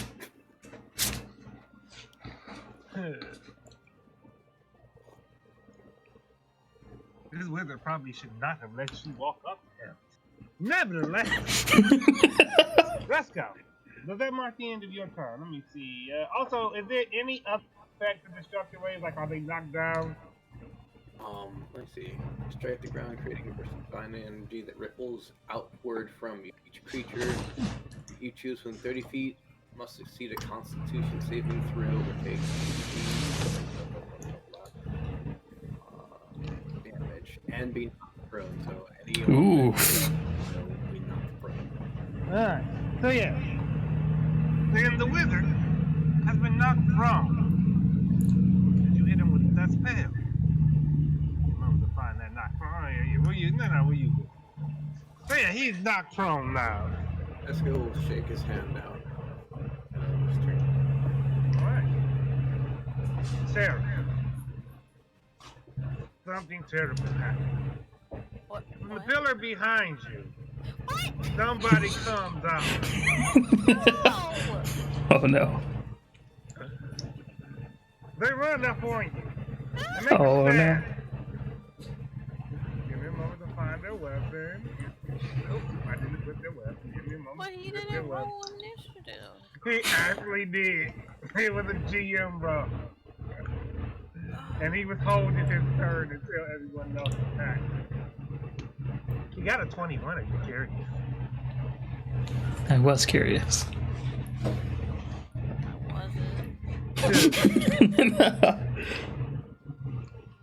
Alright. He's gonna come up behind you and stab you. And because he was stealth, he has advantage. So give me a moment to turn on the advantage. Y'all trying to keep me Wait a from getting second. the best of You said powers. he got a 21 for his stealth. No, he got a 21 for his initiative roll. His stealth was 25. Ah, okay. Alright. Not coming in. So, Sarah, he comes up. And, let's see. Oof. Wait, I was scrolled up. Alright, Sarah, 21 hits you, yeah? What if I say no? You would lie,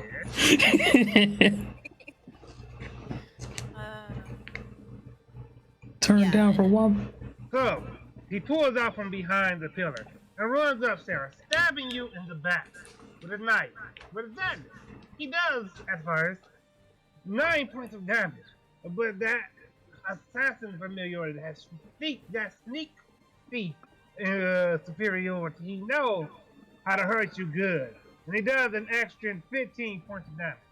You take 24 points of damage. Ow. Alright, now I'll add him to the list.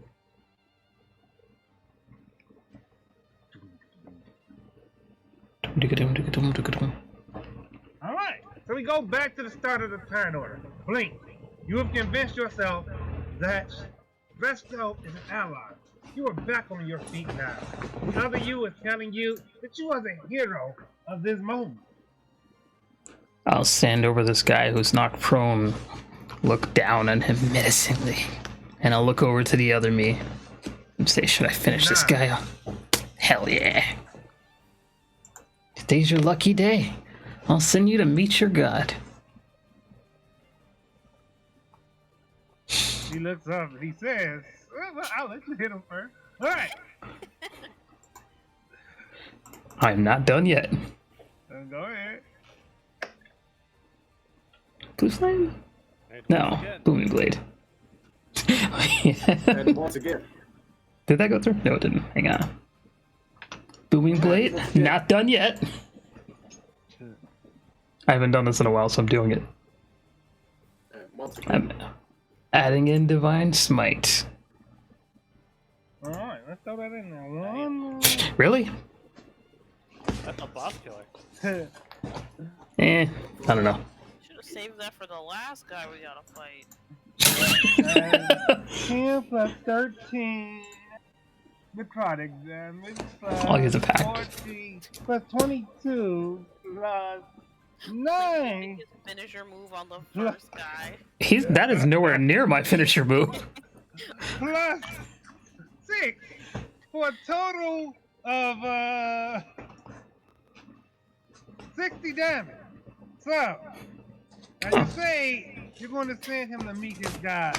He doesn't stand up. You just start swinging on him. And admittedly, as you swing your sword the first time, it doesn't quite feel like your arm moves, even as he comes out screaming. You swing again, and once more, it doesn't feel like you moved your arm. But still, more blood starts pouring out. You strike with that booming blade, and the thunderous effect rolls through his body. The other you is getting hyped. He's hyping you up. And here's what he's saying when he's cheering. You can feel it. You throw in that divine smite, sending the divine electricity through this wizard's body. And the other you is screaming silently behind you. Silently. As you draw your sword back, you spin, flourish. And the wizard falls over. Hey. The other you poses coolly beside you. All right, let's go help out our Bernie lady over here. Alright. Our Bernie lady. As you walk up, the other you puts his hand on your shoulder. You want to turn next. I'll actually stand back and let the ghost me that doesn't exist in front. Like, all right, here's your time to shine. Where's the sword I threw him? Everyone else looks all in confusion. But to you see him take the blade, and he walks up to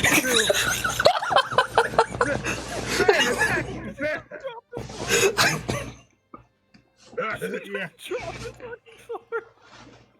The other him though, when you see him confidently with the sword in his hand, he calls on your method. I mean, intelligence power. You see the glow in his eyes. He does those fine strikes.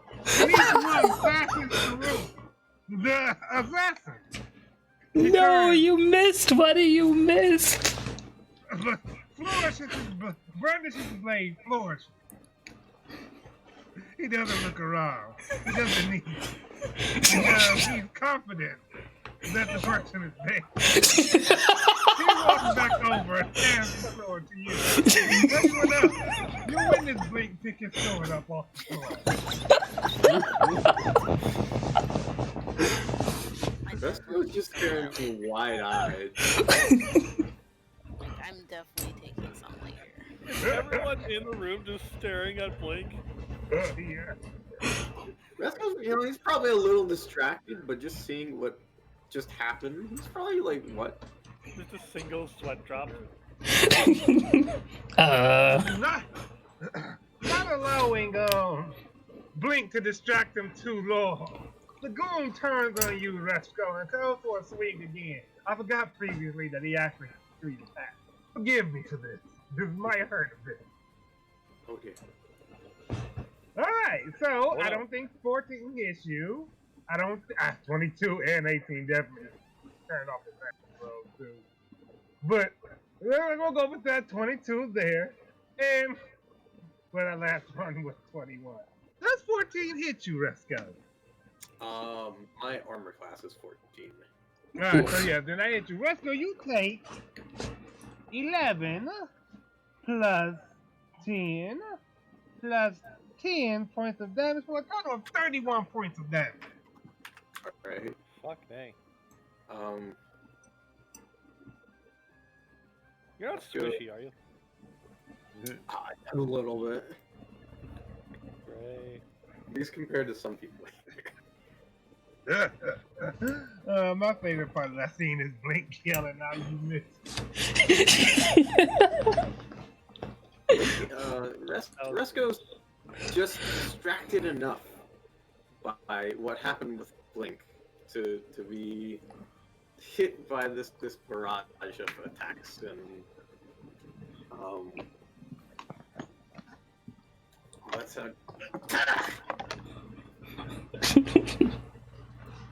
All right, that marks the end of that guy's turn. Sarah, as Blink comes over, drops his sword for a moment, then picks it back up. The assassin looks from you to him, and he turns his blade on Blink. Blink.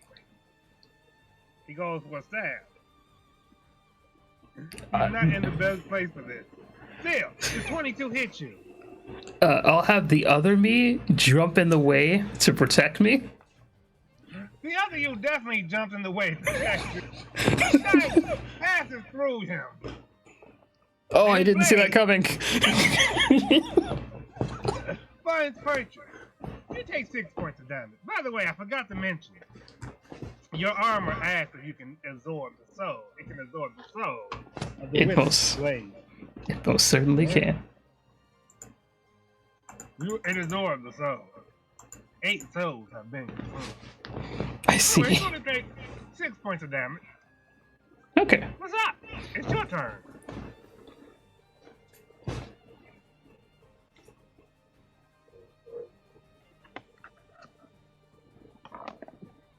What's that? Sorry, I'm so mean.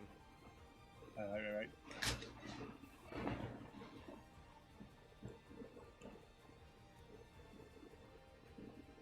Okay. Sorry. Alright, so I'll just kind of like snap it, and will proceed to attack the mans in front of him once more. Alright, go ahead, go ahead. Oh. That one's good.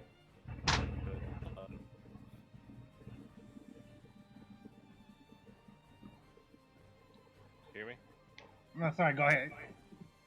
The left. 11 unfortunately does not hit. I know. Does Recite only have 1 attack though?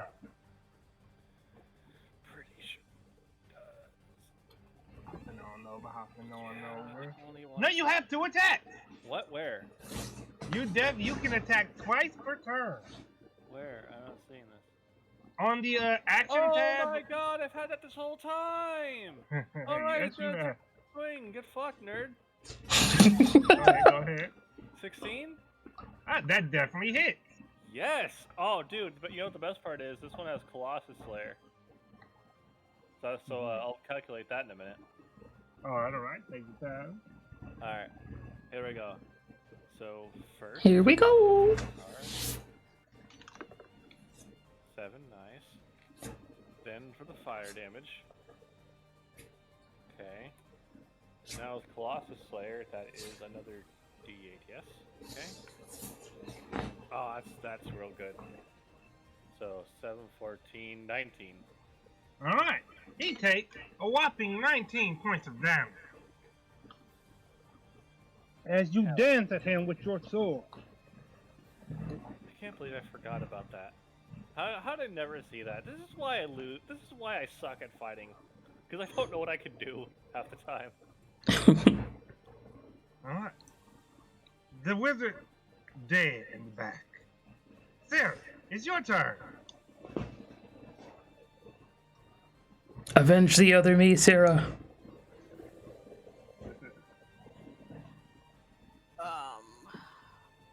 He died trying to protect me.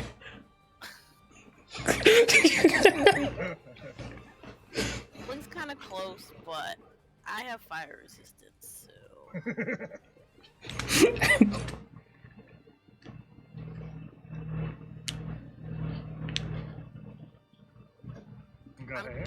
I'm just gonna fireball. Why even think about it? Why even think about it? Wait, you have fire resistance, not immunity. Maybe because everyone is within range of the fireball's blast? That guy up there's dead. Nah, that's okay. I'm gonna just fire it at this wall. The rocks won't catch fire. What about the pillar right there? Still within range. It's 30-foot range, right? Is the ninja guy still alive? He is, right? The ninja guy is standing right in front of you. Yes. Yeah, He's still alive. He's getting a point-blank fireball to the face. Let's see. I think it's 20 feet of range. Or it's 120 feet. I'd throw at a target. And it's 150 feet. Yeah, it's a 20-foot radius. In range. Were you trying to hit this? She's throwing it after who stabbed her. Like point blank, burning us all to crisp. Hang on, we all get a plus. The wall. We need that extra 5,000 anyway. Yeah, if she throws it at the wall, you'll be all right. You all have a +3 on your dex saves because of me, so you're welcome. For Let me know. This is I'm still the shooting first it encounter. Oh, you're shooting right there. I thought I was confused. All right, so everybody, prepare yourself. Sarah ignites her finger with that first fledgling whisper. That first fledgling whisper of a fireball. She twirls and tosses it past the man after the wall. Why do you not have careful cast? Sorry. Resco's seeing this. It's like a scene from John Wick after he gets beaten the heck out of. He just noticed this thing and just tries to like hobble, and somehow avoids. All right. I'm shooting the guy though, not the 18. wall. Like the wall's behind him, but I'm shooting the guy. Just facing around to be like behind this guy. Never mind. Behind the pillar. Alright. Anyone who succeeds, you take half damage. This guy is gonna well, he got a lot of dexterity. So how much was that? That was 34 points of fire damage. Half of that. What the fuck? Blink, you take the full brunt of the fire damage. But as you do so, damage half? yes. As you do so, Blink, that other you, he doesn't guard you from the flame, but he seems to gain the power of fire. His hair flows not blonde, but the orange hue of flame. The fire Blink stands before you now. As you take 34 points of damage. This is how I become reborn. So that other guy takes some damage too? Yes, he takes the full brunt of the 34 points of damage. It works. 34. Alright, that brings him around yonder. This guy, he only takes 17. I gotta help him. Oh, that's 17 is still a lot considering you can help me. Are you okay, Blink? I could rub some more dream. That's okay. My powers have reached its peak thanks to your fire. No.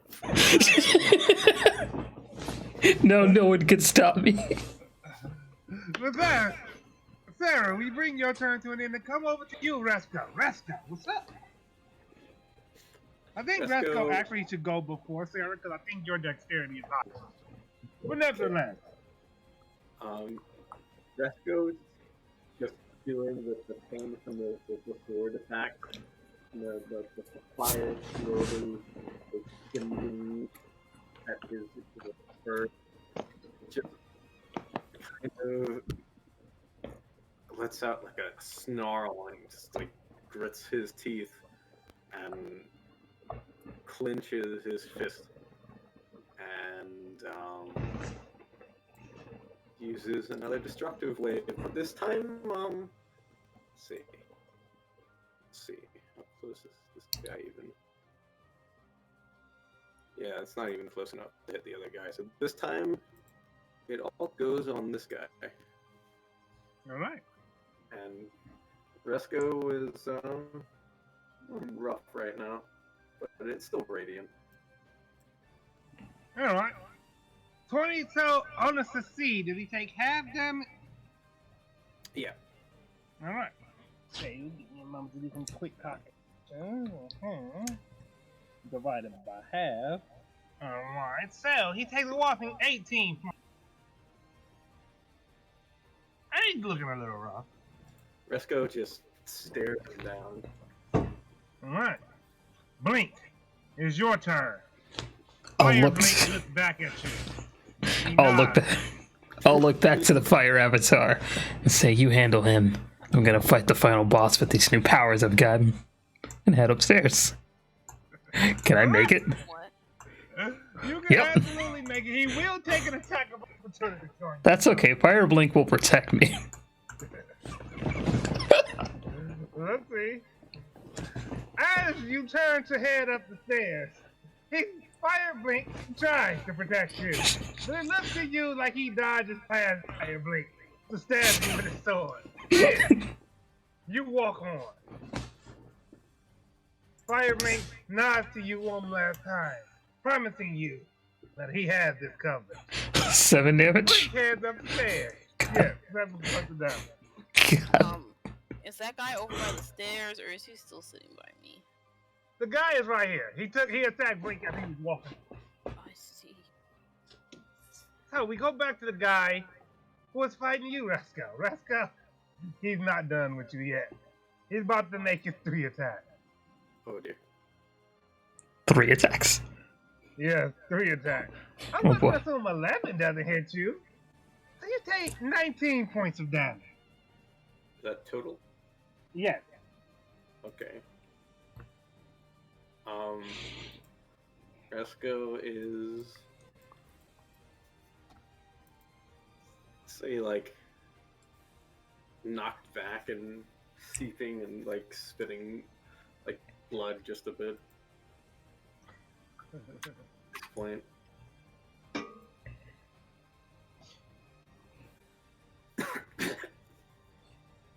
Alright. He just snarls and looks at him for, like, just, like, in desperation and intent in his eyes. Alright. Alright. Sarah, the assassin on you. Go on, he's getting a stabbing. Okay. Stabbing you not with his dagger, but with his short sword. He takes a swing. The 16 hits you. Yes. You take 9 points of damage. He doesn't have sneak attack on you anymore because none of his allies are nearby. You're fine. Yeah. How much HP does he have left? You know. He's not quite rough yet. But he got wounded. Great. He's seeing his flesh burning a little bit here and there. Alright. With that, we go over to you, Rasat. Rasat, seeing his ally take serious damage, his eyes will narrow at the guy, and he will use Hunter's Mark. All right. And just gonna come at him. All right. Oh god. Okay, I'm just gonna roll my second attack because that I know that doesn't hit. Oh my god, I fucking can't do anything. But what were those rolls? Just to be certain Well, if they hit. the first one was another 11. Okay, that didn't hit. And the second was a 13. Almost. Mm-hmm. All right. I just fuck this game. What's that? You run in with your sword burning. Resco recently hurt. Looking bad, you go. You swing. The guy, he parries your first blow. He misses the damage on that parry. You go for your second. Then he dodges out of the way of that. Just narrow. All right. Carry on. Sarah, come to you. Okay. I'm gonna see if I can do all these things. Here we I have go. I have a quicken spell thing, so I should be able to Yeah. cast 2 spells. But can I also use a bonus action? Would it take you a bonus action to use your sorcery point? If not, then you'll be. Then yes, you can. If it does, you can. Let me see, Sarah. It says Copy if on. I have a. Let me just copy paste Let me see. because I don't understand all of it myself. Because of the. All right, okay, you can do Should I this be able whenever to you're. use a bonus action, cast a spell, and then cast another spell with the sorcery point. If you use Quicken Cast, yeah, that's how it works. You use your. So yeah, you can use your sorcery points without burning a bonus. However, Quicken Cast means that you turn your spell into a bonus action. So you wouldn't be able to do anything else other than attack and move. So. Okay. That's fine then. I'm gonna back up. Alright, he's going to take an attack of opportunity as you back away. Oh my god. Never mind. So sick of this guy.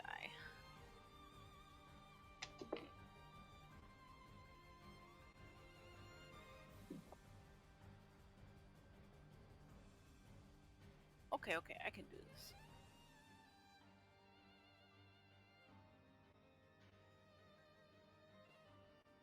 And then I'm gonna use my sorcery point for a bonus action, hopefully.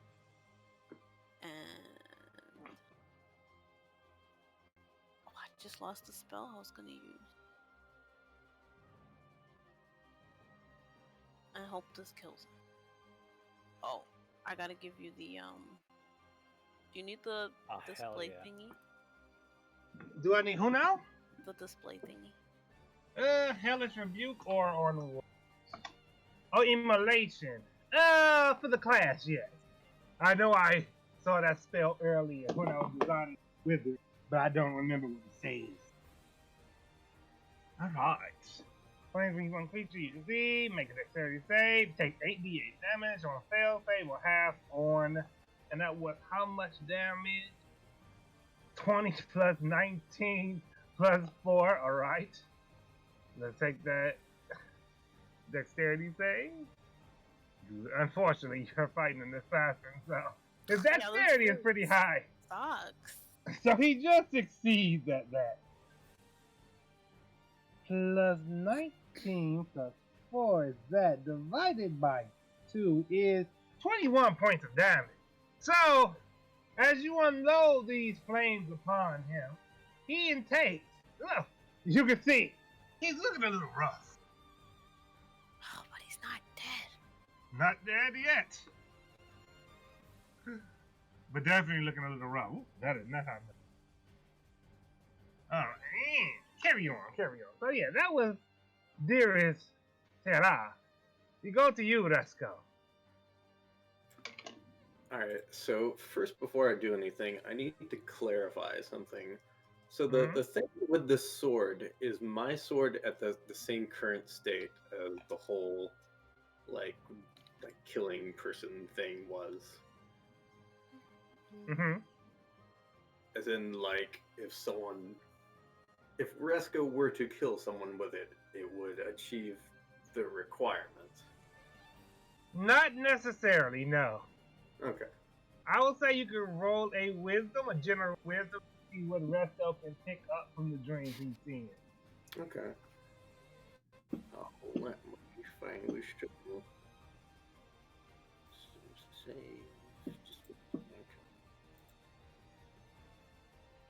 Right. From your dream, when you think about it, you feel like there's one more chapter to the use of the sword.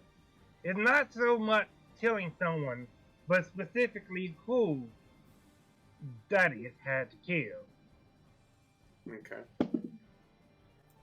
Resko's eyes are going bloodshot, and blood is just dripping all down him. And he takes a staggering kind of step forward, and his whole arm and half of his body is kind of shaking at this moment, and he just says, "I've come too far to be stopped by someone like you." And he just screams and goes for this attack. And this one, well, yeah. Alright. You and Sarah are both fighting unfortunate counter to your spell, as he has a pretty high constitution and the other guy has a pretty high dexterity. Nevertheless, 17, are you using a necrotic damage there? This time I am. Resko is desperate at this point. He's not thinking clearly or about the effect he just... Alright, he takes 18 points of damage. Alright. His rough state increases. Resko lets out a deep sigh, and his eye winces as his turn in. Alright. Actually, hold on. Go ahead, For go a ahead. bonus, is it possible to drink a potion? Yeah, so the bonus action, I will allow you to drink the potion. I will use my bonus action to drink the potion. You sound like you're underwater, dude. Hold on.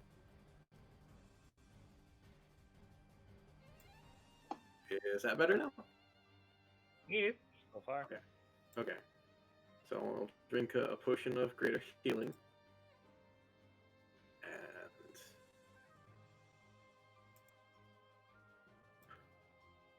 oh, wait, hold on. Okay, I guess I'll just roll 4d4.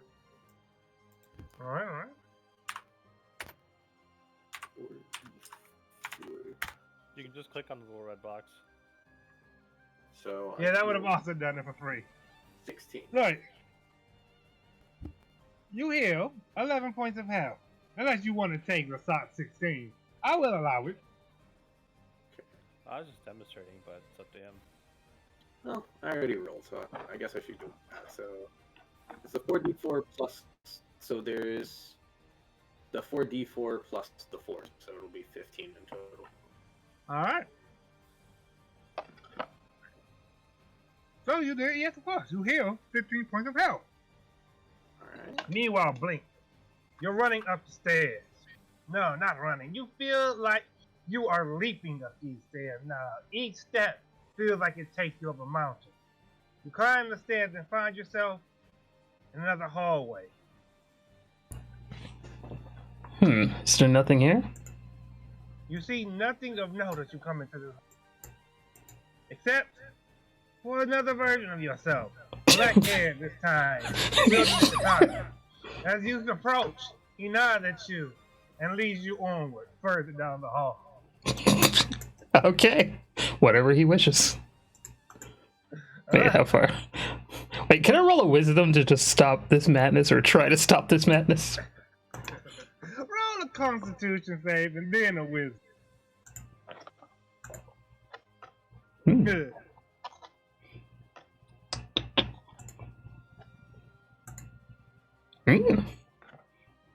All right.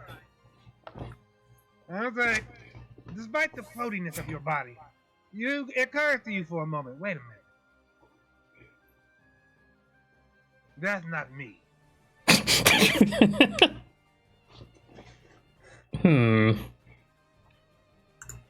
How far is that? I'll go back. I'll go halfway there and then go back. All right. Wait, can I see downstairs from here? You can definitely look downstairs. How far away is the other guy? Because I could shoot an elder. Oh no, I wouldn't be able to. Okay, never mind. No. That's on the top of the stairs. All right. So we're gonna that ends your turn, and we go back to the guy fighting Resco. Resco, he is determined. He is not ready to give you up yet. He turns his blade back on you.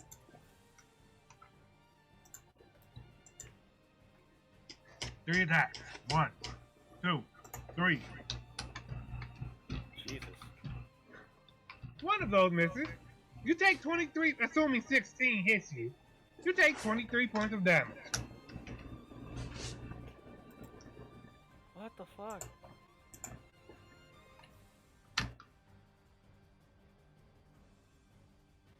Not to sound like Joker, but who made this character? It's just your standard fighter. Fuck off, it is. 100%. No extra nonsense here. So Not this time, at least. Mm-hmm. It did. Oh, yeah. This time. No, it hits you. Let's go. Oh, okay. 26, you said? 23. 23. Okay. Are you even alive, dude?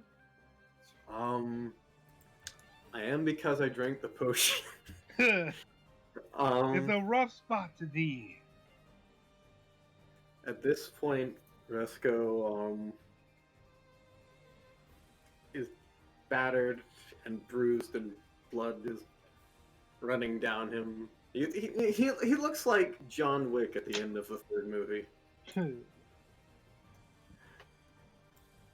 just fucked up. Yeah. That's accurate.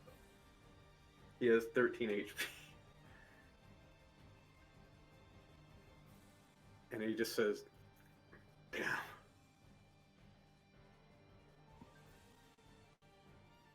That's all in my little segment. All right. We go next to the assassin on you, Sarah. He stabs, just stabby things. He hits you for 6 points of damage. That's fine. All right. That's it for him. Without any nearby allies, this is the most he can do. Rasad, you're nearby an ally. What's up? Rasat will give Resco a greater potion of healing. All right. I don't know if that's like a bonus action or what, but I'll let you do it. Yeah, the bonus. okay. He's gonna kneel. Is Resco like on his knees at this point, or is he standing somehow? He's just barely kind of standing and just trying to keep his body standing up. He's just intensely focused. He just wants to finish this. Rasat will lean down and give Resco a greater potion of healing. Take this. Resco will take it and drink it. All right. Go ahead and heal yourself. I'll let it happen. I'll let it. Considering y'all aren't out of the thick of it just yet. Should I roll for it, or should he? Go ahead and roll for it. Let's go. Alright.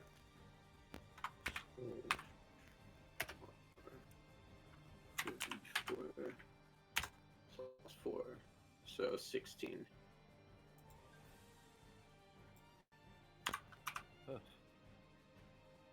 Really just barely scraping by.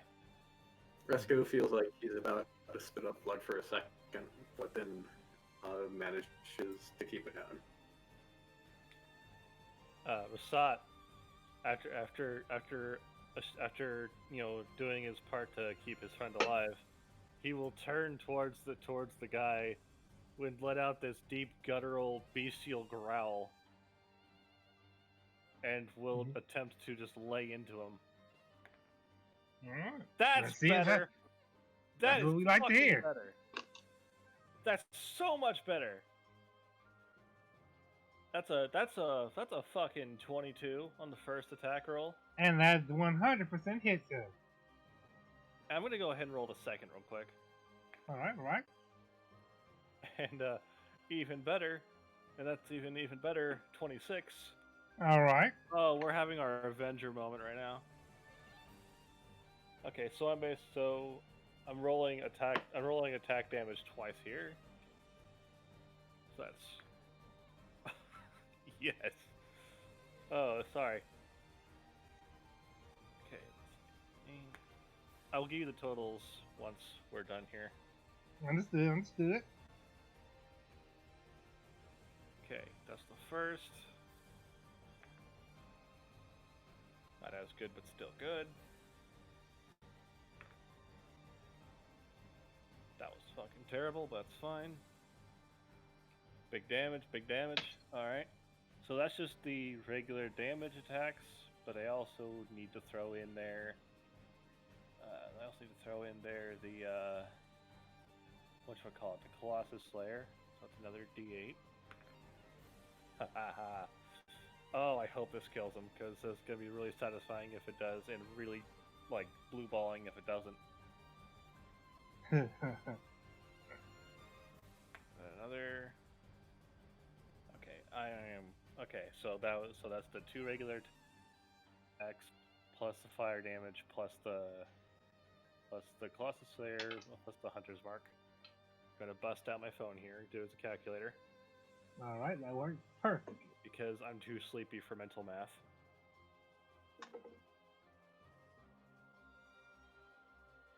That's 31 total damage. All right, that is too full. Enough to put him on death's door. Oh, for fuck's sake! Just a little bit off. But hey, you pushed him there. So just Rasach is laying into him, right? Yes. Rasach, upon handing the potion to Resco, you turn on this man and just lay into him with your blade of blade. Each wound seared of the heat. Nevertheless, this dude is left in a horrendous state. Rasach will spit on him. All right. Sarah, it comes to you. Hello. What's his HP looking like? Well, you see, let's say, you know that move Rasach just did with the damage? That would be enough to put this guy on death's door. Basically, fuck him up. I gotta use another high level. I'm not gonna have any mana left after this, honestly. I was gonna if we say, have Blink, then I leave. Don't worry, Fire Blink still stands. Fire Blink will protect you, don't worry. Really helping me out.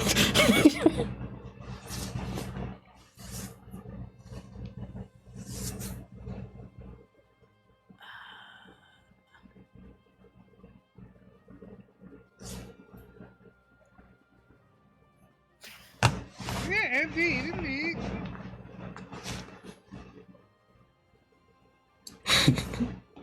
Do it, Sarah. Who you gonna cast that on? Guy that's stabbing me. Stabbing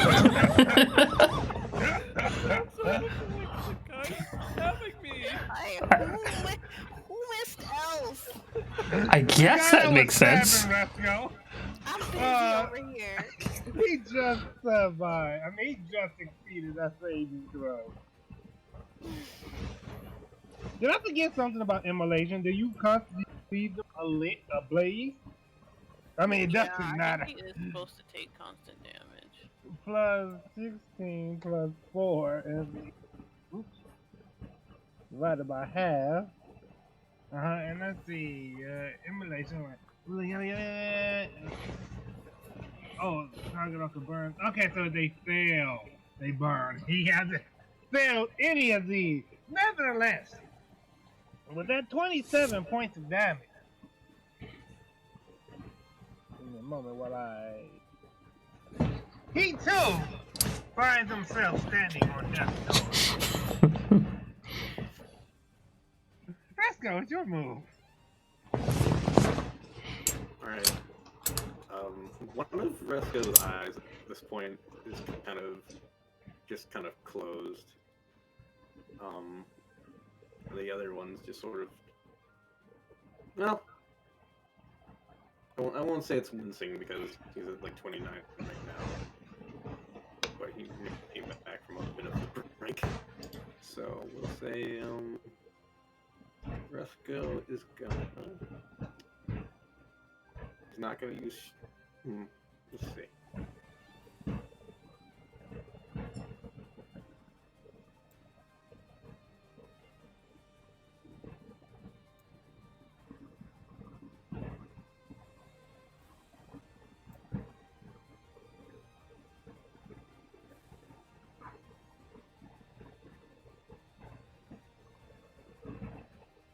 I still can't. I can't really get away with that.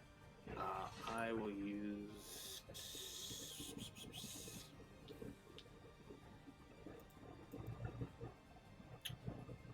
Resko.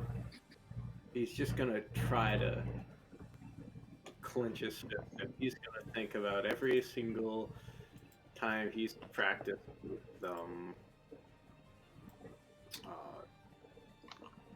I feel terrible, but I've forgotten our monk friend's name. With what? Yes, Vot, yes, Vot. Every single time he's practicing with I recall that. It's all the times where he realized he messed something up and missed something. And he doesn't have any more of the magic in him to do this destructive wave, but he's going to use everything he can to go for furious blows. All right, go ahead. This would be the moment. This could be the moment, anyways. I'm listening. So I got that there, and do I roll it again, or how does this work? Fury of Blows is you attack, and then you roll Fury of Blows to, I believe, I forgot how many extra attacks it was. 2 extra attacks? Okay, I have 2 things of key. So if I guess I could use at least one of them. Access to this energy by a number of key points or multi-level discernment. You can spend these points to fill various key features. Fury of Blows. You spend a key point is unavailable until you finish a short or long rest. Spend at least 30 minutes of rest meditating to regain your key points. Okay, Fury of Blows. Immediately after you take the attack action on your turn, you can spend 1 key point to make 2 unarmed strikes. Yes, sir. Okay, so I'll do that. So I guess that would be one of the other 2 attacks. So I guess I rolled 3 times in total? Yes, sir. Right? Yes, sir. Yes, sir. All right. So for my attack, this will be for like my regular attack. That hit. All right, and then I'll do my other Fury of Blows. All right. Ooh. Almost. Well, Resko, you channel the spirit of Vought, that tenacious, determined monk of a man, and you unleash your Fury Blow. The first one knocks the man for a new loop, dazes him for a moment, allowing you to deliver a second strong hit straight to the jaw. But the third, he manages to bring up his arm to block. Still, he barely stands now. You feel that even the wind might be able to knock him over. Resco,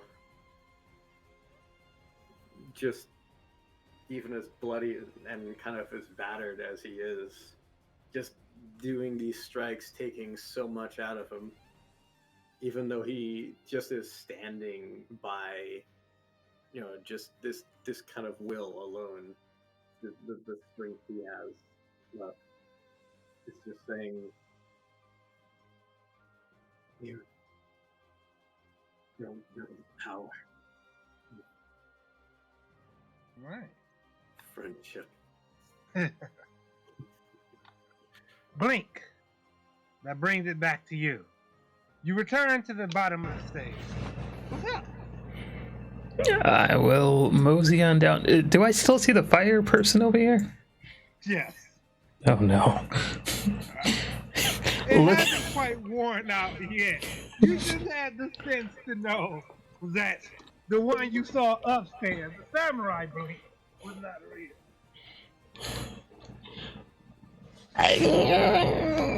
I will look at Resco as I was coming down to check on things and see how they're both still alive.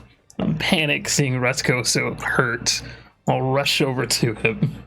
Alright. You rush over to Resco, blood covering his clothes. Alright. Here, drink this, buddy. Please don't kill him. Hang on. There we go. Resco in his kind of wavered state won't take any consideration about this potion. He'll just drink it. Alright. Yeah. Go ahead. So You just click the red box. You don't have to type the real count. Yeah. Yeah. Alright. Yeah. You heal for 43 points of health, and as you finish this potion, you're feeling pretty happy about life. Oh no! I need to drink mine. Resco, Yeah. his eyes kind of widen as he feels like his injuries, some of them like closing up, and just slightly tilts his head, just confused by that feeling of happiness, but also just a slight sense of euphoria being so far on the brink that he was at. Alright. Wait, it still is your turn.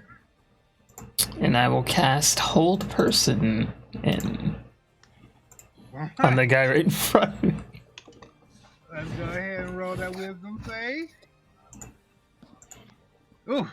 Oh Well, no. His No, no. wisdom protects. He resists your hold person. Pikachu fight emoji. Alright. He uses his own Pikachu fight emoji. And he turns his sword back on you. No! Oh boy. He attacks. Yeah, 1, 2, 3. Well, you take 23 points of damage. Wait. That's the wisdom. Oh, you only take 13 points of damage. Okay. So perhaps it's because of the Well, are ya? perhaps it's because of the fury of blows. But this time, as he comes in, his face swollen, eye black, and he tries to swing, but he misses the first. He misses the second. He barely lands the third. Assuming 16 actually hits you. Resco, as this happens, at first he feels like a grin should be coming onto his face, but something twists a little bit because he feels like something isn't quite right about what he said before. But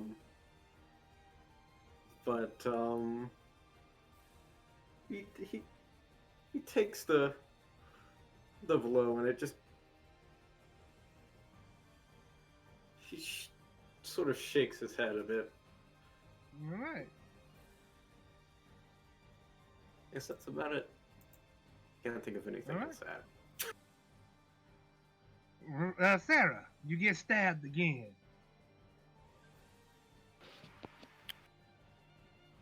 Ow. Does 14 hit you? Oh, no, it doesn't. All right. Then as he tries to stab you, you bat his arm away, make his blade ever so slightly miss you. How about You them say- apples? You say bitch as you do so. Okay, yes, of course. How about them apples? Rasad. Reassured that his ally is feeling better, and also kind of like having a moment of introspection when Rusko used the term friend, because he didn't really think about that like that before, and filled it this hope. He turns his attention back towards the motherfucker, and just like before, just gonna lay into him. All right, go ahead. Oh, that was bad. Not even gonna read that one.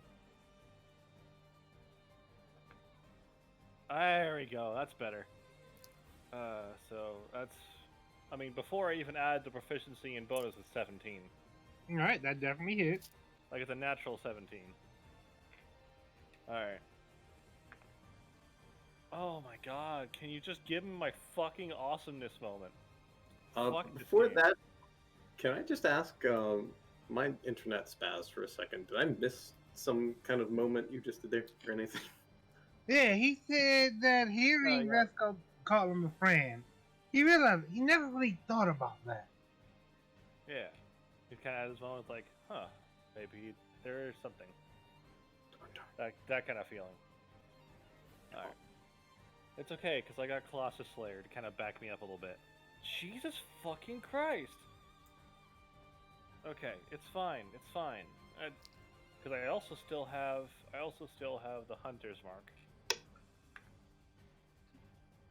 Indeed. Can't forget Hunter's Mark.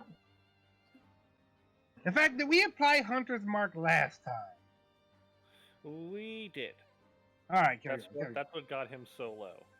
All right, carry on. Oh my god. Fuck this. Is 13 enough to kill this bastard? Absolutely. He only had 1 HP left. Aw, damn. Is it flavor time? Oh, by all means. So Rasad's first going to just slash him. All right. And then almost with the same like momentum, with his other hand just rip the guy's throat out. All right. So, you come in with your sword. You see him try to block it. But there's something. He reacts to pain in his arm from when Resco punched him. When he blocked Resco's punch, his blade falls short of blocking him, and you slash him. And as your blade goes across his chest, searing the wound shut the moment it opens it, your hand goes forward and across his neck, tearing it out. He, like the leader, like the wizard before them, falls over, deceased. Esco just, you see him kind of walk towards, just breathing softly now, catching his breath, just looking at what happened.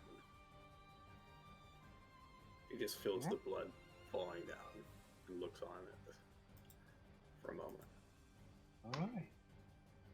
Then we go to you, Sarah. What's up? Finish the fight. Is he like one shot now? Theoretically. I'm sorry, theoretically is all I can say without getting meta. I don't know. I think I'm supposed to cast this 3 times. What are we talking about? Hold on, let me- Scorching Ray. You create 3. No. And well, let me see. You create 3 rays of hell. Oh yeah, you can create 3. You don't have to. Is he gonna die after this one? You can hurl them at one target or several. So you create 3 and hurl them at one target. It theoretically, it depends. Let me see. Is there a save on that? No save. But you gotta make an attack. It has to hit him. Yeah, that first was a natural one, so. So Oh.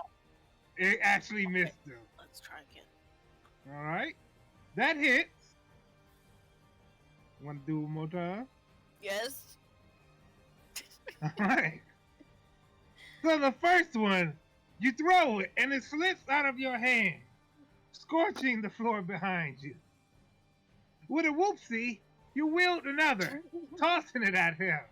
The scorching ray hits, burns. You see him. He couldn't dodge this one. He had no chance. The fire catch. He takes 6 points of damage. You toss another, confident in the last one. And that one hits. He takes another 9 points of damage.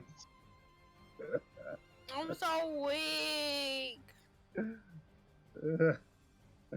You do, in total, 15 points of damage. You see standing in front of you a man in seared off clothes, his flesh charred, his eyes barely open, but his grip on his blade still strong. I'll just go on to say he's at 1 HP. Really, David? You couldn't just knock it off. I could Someone else have, I gonna get all suppose. my Cough on XP. this guy. You could cough on this guy and he would die. You can always quicken cast again. You're Michelle, right. I'm doing it. with a cantrip, so you don't have to waste your spell slot. All right. So you see him still standing. Your brow furrows. Take off 2 You points.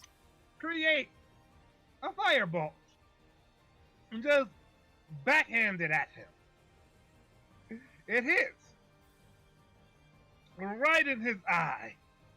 The fire explodes out, and his body falls out. Well, dead. It's hard. As this fight ends, it occurs to y'all. This was only the first room, but I'm ready to go home. but you finished the battle.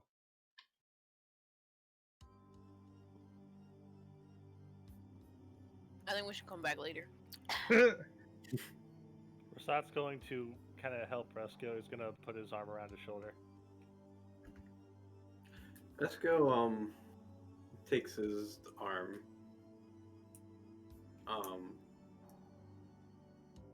He feels odd. He feels like so strange. He's like been beaten up so much, and then his potions from before were just bringing him back from kind of just the brink, but just enough to keep him alive. Then the last potion shot him way so far back. It's not like so much. And it's, Oh, dude, I didn't hear any of that, man. Unfortunately, you are cutting out a bit. Okay. oh dang! Hold on. Oh, that sucks so much. I hate when there's like problems, like technical problems during a moment. Is it better now? Is it cutting? Not cutting. You are better, yes. Okay. What was I saying? It's just like, what was I saying now? He was. Did y'all hear any of what I said? Not a lot of it, no. All right. Yeah. It was just kind of like, he was going from kind of. He lets Rasat support him for a moment, and he's just so confused right now, and that he feels at least a good bit better, than before. because he's used to using the occasional kind of like potion, though he hasn't really had to use them as much lately. But he's brought to the brink of death for the first time in a very long while, and it's just that one last potion just took him from almost nothing again to suddenly feeling like his body and muscles and bones were as like tattered, and that he could stand to an extent and kind of walk. And he's just collecting it all kind of in his mind and just making sure he actually is, all right. And he's trying to understand that weird happy feeling. He's a little dazed. But he'll live with Rasad for the time being. All right. We'll look to him. Are you all right? I'll be fine. Thank you.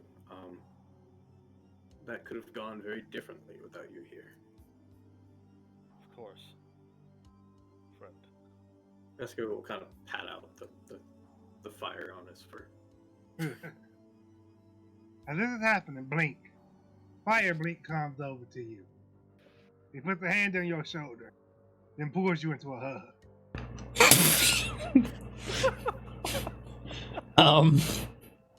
I guess at this moment I'm kind of feeling like I'm coming out of it, and I'll look around like at everybody to make sure that this isn't weird, and then I'll just give him a hug. Resco, like his eyes kind of glance over, but you don't notice any sort of expression or any usual Resco like cynical emotion. He's just like seeing what's happening. All right. How long do the effects last? How long do they last? That's a good question. Let's keep going. Let's keep How going. long was I high on the dream fruit? And I was enjoying it. This guy just put it directly on his skin. Well, it's just Resco. Resco using the sword that heals to Yeah. Sarah. Like, Okay. for a couple hours. Based on that secret roll I just did, he still isn't completely all good. I'm gonna loot this guy. Alright. Roll You for go over to society. him. You go over to him, Sarah, and you start picking his pocket. You find a bunch more knives and poison here and there. You find a coin purse.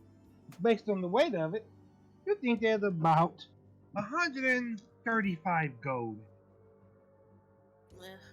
Thanks, I guess. I'm gonna take it. Alright. I'm gonna turn over to Rasat and look at him and look down at his blade. So, Glows with fire. Carry on. Meet your gaze. I've been holding on to this for a while. How would you feel about having another sword on your side? Besides, the will perk with curiosity. I'm gonna reach in my bag for a full minute looking around in there. And then I'll present my longsword +2. Alright. Sarah.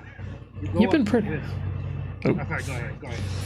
No, go. Alright. Sarah, you go up to the wizard. You check him. You find no boxes on. No gold on him. But he has 3 more of those boxes to pull those bits of paper out of.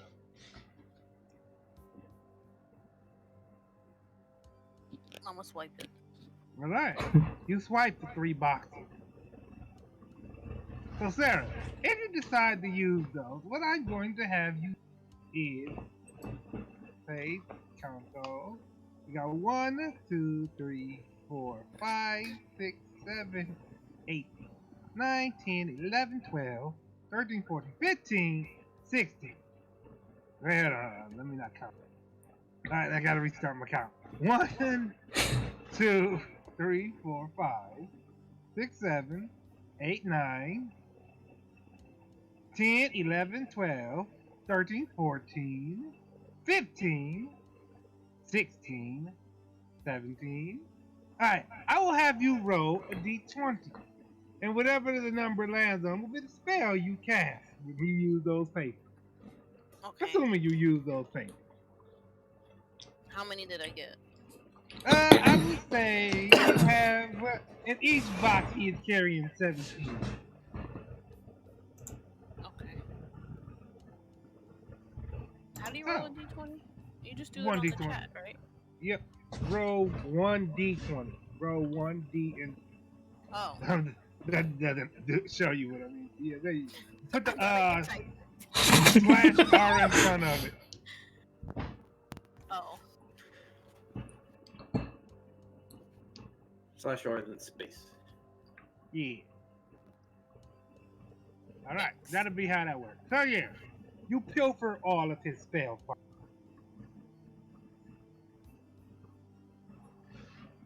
Well, you've been a valued member of the team, and, well, it's on the house. I don't even use it anymore.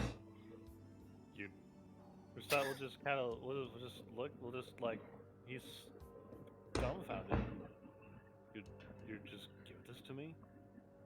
Yeah, well, I'm feeling really happy right now, so I just want everybody else to feel happy. Josiah will just kind of, he'll just kind of, like, think for a second. Thank you. He doesn't know what to say. You're always so grumpy, so I just want you to be happy for once, you know? Briscoe just keeps breathing. Behind his dark hood, a small smile creeps across his face. Future Blink will regret this, but current Blink is glad that you're finally happy. Alright. How do I add this? So how do I add that? Is it like a custom item? No. Theoretically, it should just be 1 plus 2. Hopefully, that's already in D&D Beyond. Yeah, it's in there. Alright. Great. Just wait, is it just a regular longsword? It's a longsword plus 1. It's plus 2. Oh shit. Okay. Yeah. Damn, son. Alright. So, the room grows quiet except for the non-present music of the atmosphere. Their bodies lay, growing colder on the floor in their own blood. But your mission is not done. You all must proceed. You see before you a flight of stairs leading up on one side and another corridor on the other. Is there really no chance that we could pick this up next week? Oh, y'all can absolutely pick it up next. Absolutely pick it up. I will say, though, it'll be like resting at a bonfire, and so we're going to be like, you killed these guys, but next time there will be new people coming.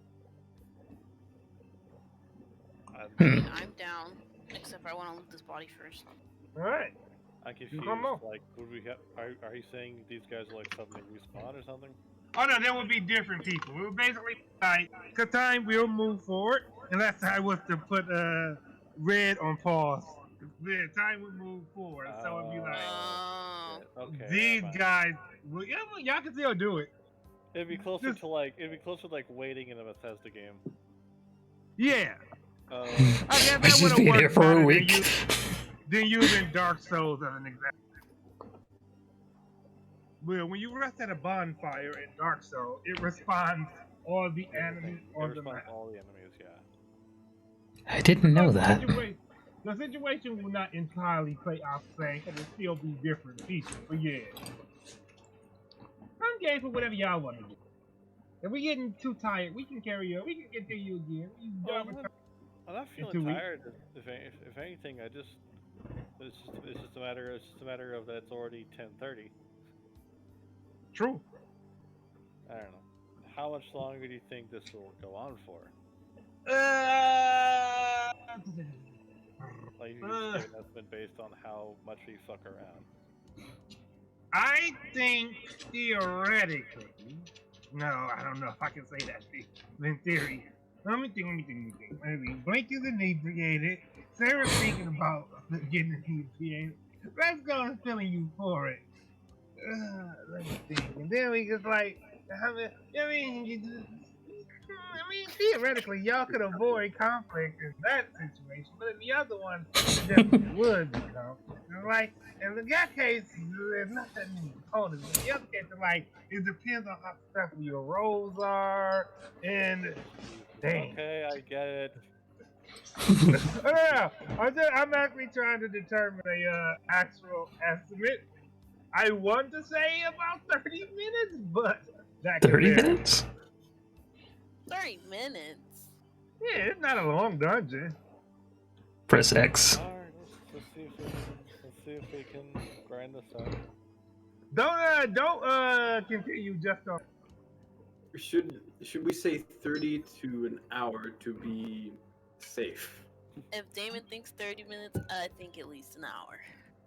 Well, I never. Let's just see. You know what? Worst case scenario, I just get really shitty sleep tonight, and I wake up as a zombie tomorrow morning. But Okay, we can wonder. Playoff Sunday. Are y'all sure y'all don't like? I don't want you to jeopardize your sleep to carry on. I think I'm the only one who's actually in here thinking about getting to sleep on time. Yeah, Hey, I'm not gonna be sleeping. It depends on your definition. 7 or 8 in the morning. Yeah. It depends on your definition of on time. Yeah. Fuck it. I've functioned on less sleep. Let's go. All right, guys, y'all can do this. I believe in you.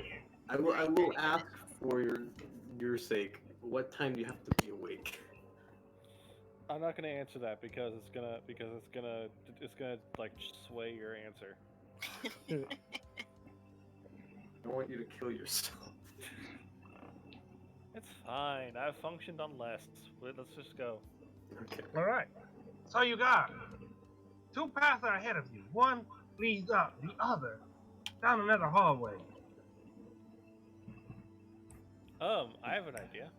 Hmm? Alright.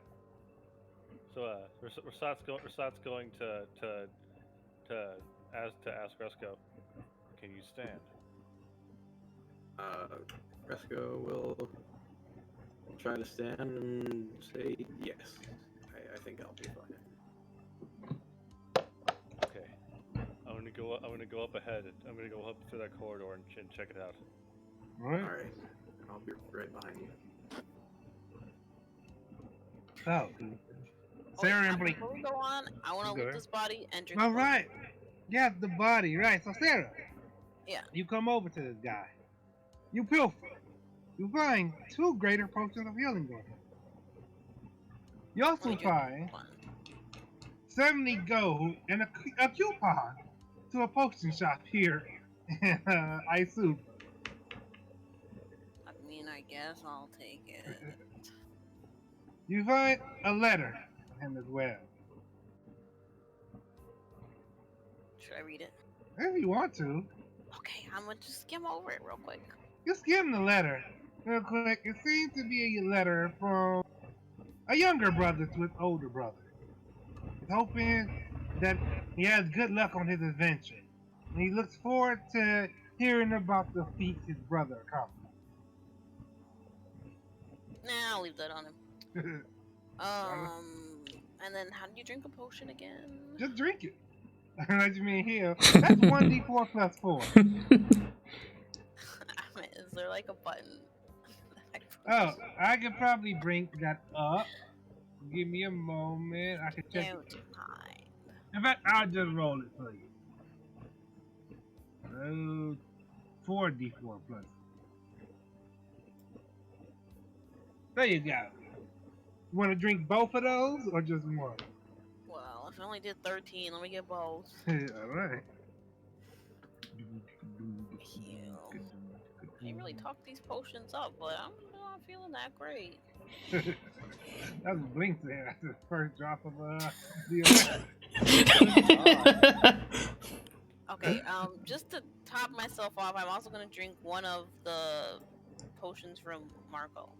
Alright, go ahead. Can you roll it for me? Oh, right, the superior potion. Oh, wait, no. You meant the greater potion, not the superior. Because only Blink bought the superior. Yeah, I did not. Yeah, sure, Bob. I just drank one of my. Let's go. And you feel a bit euphoric as you drink it down. As that's happening, Huzzah. before I move on ahead, I'm also gonna drink one of my potions. Alright. You do know I'm a healer, right?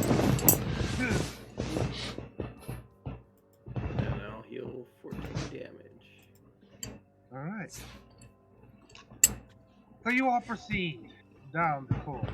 Find yourself in the hallway. Oh, sorry, go ahead.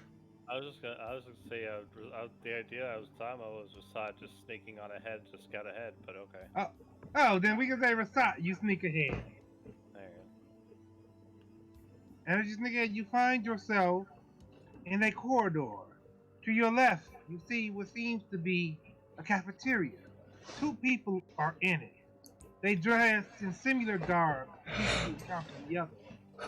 To your right, you see a kitchen. The people in here seem like chefs, though you recognize them slightly from the room you were all in before you came to this place. They're in there cooking up a storm, as it were. You smell the sweets. You smell sweet scents filling the air. Rasad will go back out, and we'll go back out to the others. Rasat returns to you all. Let's see, he's over here. Rasat returns to you all. All right. There are 4 people, and there are 4 people that I could see, but they couldn't see me. If we go through quietly, we can go to the other side. Okay. I'm fine with avoiding any kind of conflicts. Well, I think the other me makes a lot of noise, but I'm sure he could turn off his flames, right?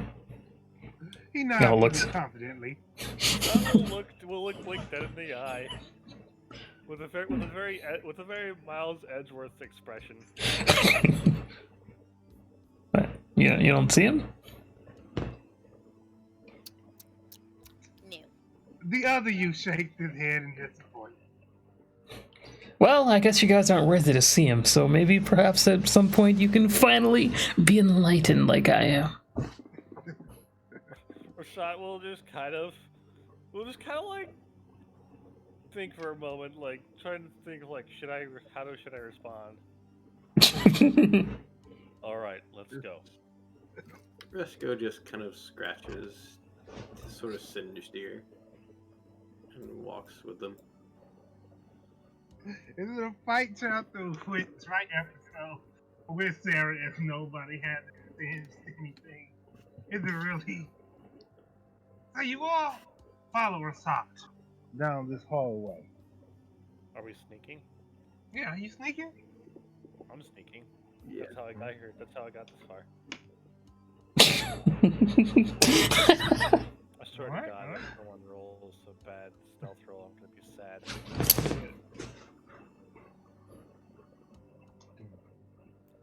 The whole idea of Let's see, that might be successful. Oh, well. Alright, carry on. Sarah somehow finds a twig to step on in the middle of a corridor. You're not confident in Fire Blink's ability to stealth, but you are confident in your own. Alright, Resco, what are your stealth roll? Oh, you already rolled.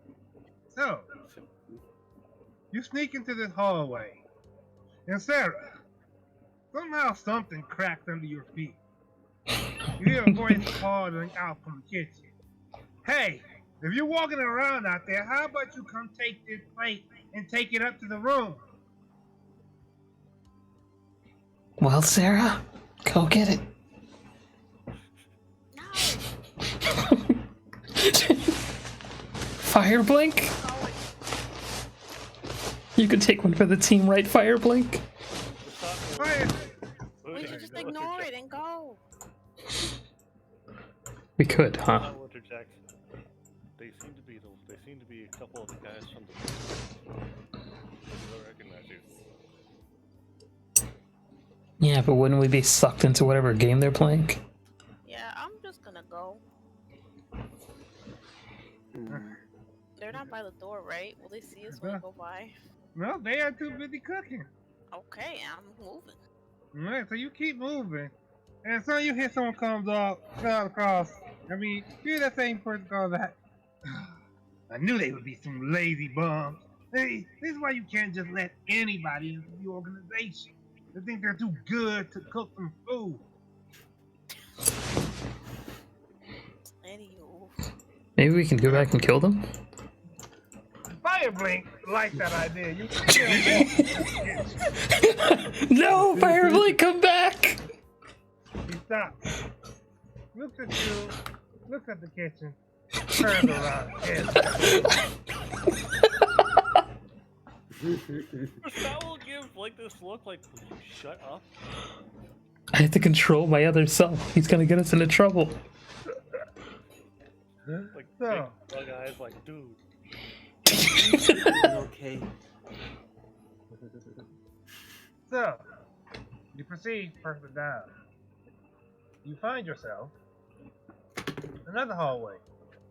2 flights of stairs lead up on either side of a wall.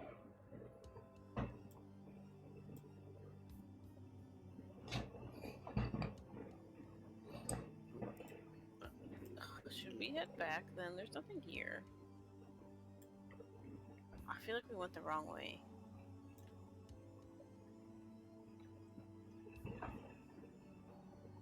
Mm. Technically, There is. Would you Go know ahead, that? Would you know that just from the entryway? Yep, there's nobody here. Not to be meta, but There's no one around, certainly. I'll let y'all have that. I'll say, as you enter, you don't hear the sounds of anyone. Okay. and I mean, I feel like Rasad would definitely hear if someone was around because he's, cat. I'm a cat too. Also, okay, did you intentionally put the gray lamp with the other gold lamps and the gold lamp with the other gray lamps because it would bug me? No, I didn't do it because I thought it would bug you.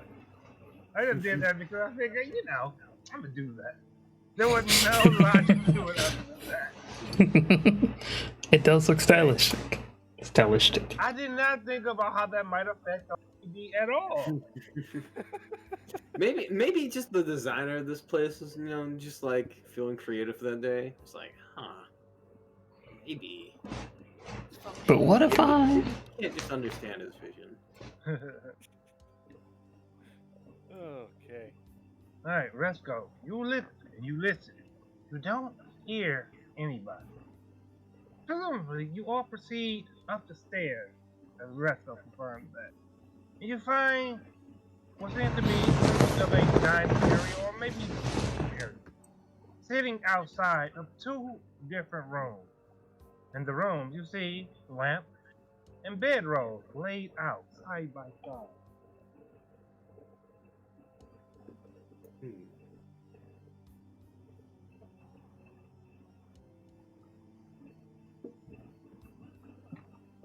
Doesn't seem like there's anything here. Let's go back. Alright. Alright. So you head back. Give me a moment. Hey, As you sir, head. Oh, go ahead. you never took that potion before, right? The one that stops Yamashita? Oh yeah, I still have it. Maybe you should stay in front in case we meet that lady, or in case anyone asks us about Yamashita, because you would be proof that we have taken that power in. Whereas the rest of us... We haven't taken the power. None of us. Resker did. And the, No. Like, that was just like an antidote, kind of. Yeah. It's like none of us have taken into Yamesh's power yet. Oh, I thought we were. Did we? No. Yeah. Y'all just walked through a mysterious, aggressive shadow door. Okay.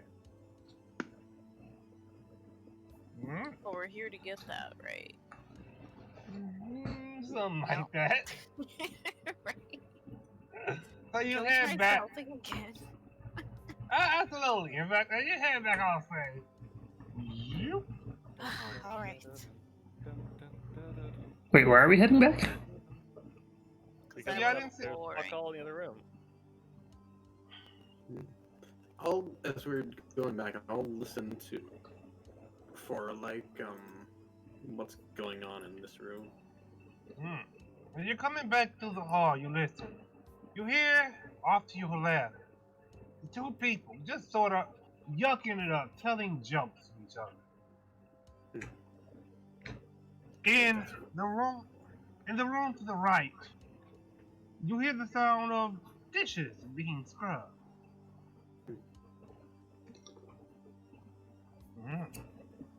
You sneak past.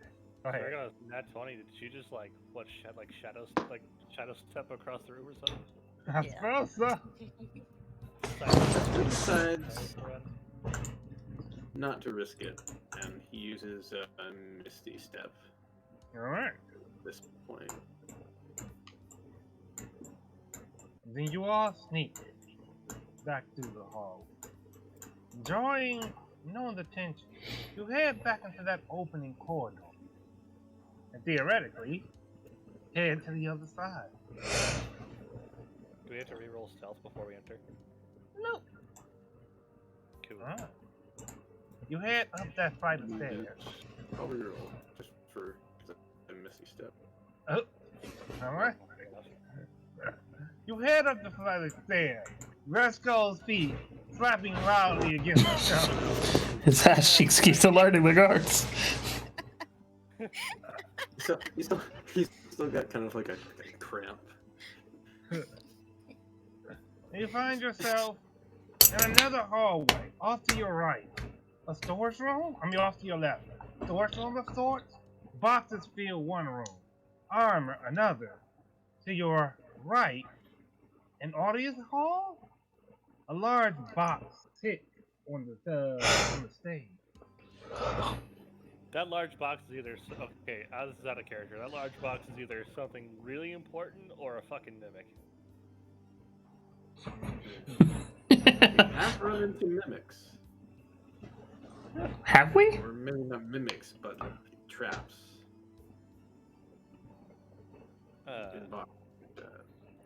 Rasat will investigate these containers. You go in, Asat. You open them up. You see inside swords. These swords are strange. They are not made of any material you've ever seen before. It seems inside of these swords sit blades made of forged shadow.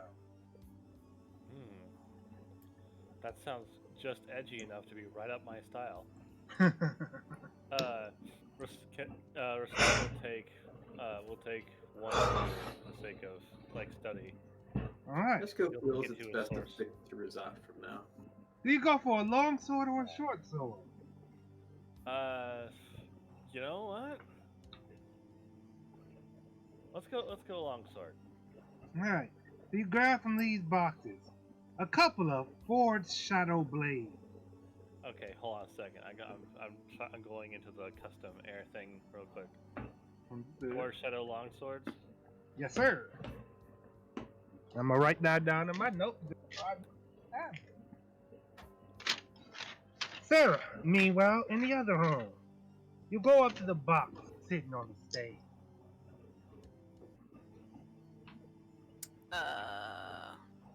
Does it seem menacing? Aye. Ominous in that is a box. A box? No. taller than you. You feel you could easily fit inside of it. Should I open this box? You absolutely could. Before she does that, am I gonna have to have the sword inspected by my source first, or do I know how much damage it'll do? I'll say you'll have to have it inspected by your source. Okay, we can probably do that off camera for the sake of brevity. Alright. Sarah, should you open it? Okay, I'm gonna open it. So Sarah, you walk up to it. There's no lock on it. You flip the latches and you throw the top of this box back. There is a humanoid figure inside. They're wrapped up in spell parchments covering every part of their exposed body, and they're dressed in what appears to be a black suit. They have long black hair falling down to their shoulders. Quick, burn it. Yep, I'm about to. We're gonna switch. I need a spell. How do you know it's not like a prisoner or something? I feel sorry for that prisoner. Like, well. Shouldn't have been a prisoner. Strong? Say again? Should I use something strong? I mean, why not? It's up to you. What you want to do? I don't think I can cast Immolation anymore. Fireball it is. Alright. So, Sarah, standing where you are, you whip forth this fireball. And you toss it into the box with this figure. Interestingly, the fireball does not spread around as it normally would. It explodes inside the box, lighting the figure up. The fire contained in it. As it does so, you notice the figure is not burning, but the paper that wraps it up is. God damn it! As you try to close the lid of the box, the shadows sticking from the side of it shoot up like iron bars. And the figure looks up to you, Sarah. It says, "Thank you. You have done me, sir." How much you paying? As you say that, it reaches out with this ball of shadow that is shaped like a cherry. A cherry. A cherry. Eat it? If you want to. Okay, I'm gonna eat it. Oh no. Consume this shadow cherry. And you feel something occupy the shadows of your mind. Oh no. That something introduces itself as your master. Shit, this is my origin story. As it fills the shadow of your mind, the figure in the box slowly seeps into the shadow of it. Oh, it's gone? Mm-hmm. Oh, well, that worked out. We didn't even have to fight anything. In your mind, your master says, "Go, meet the one who dared usurp." Could you say that again? Go, meet the one who dared to usurp. No, you gotta say that in the shadow. Yeah, I was just gonna leave on his own. This bitch is annoying. Rasat will immediately, as soon as he sees her. What was that? Are you okay? What's happening? Yeah, I'm good. Going on? How much could we sell these swords for? Nobody saw anything? No, because they weren't in the room with you. Let's go roll a What perception. happened? We only got a 10. I don't know what to They're probably- say. The truth is an option. So yeah, I mean, I have no reason to lie. There was this thing in the box, and so I burnt it up, but it didn't burn. And then it gave me a cherry, so I ate it. And I think I just heard Yameshta, so yeah. Such like just this every disappointed parent all at once. But it's fine. It went away. We didn't have to fight, so. But now you have him inside of your head. Ask Yameshta if I can have these swords. I wanted a demon friend. Everyone else has one. I think we were supposed to come in contact with Yameshta through all this. So we needed to have at least someone like that.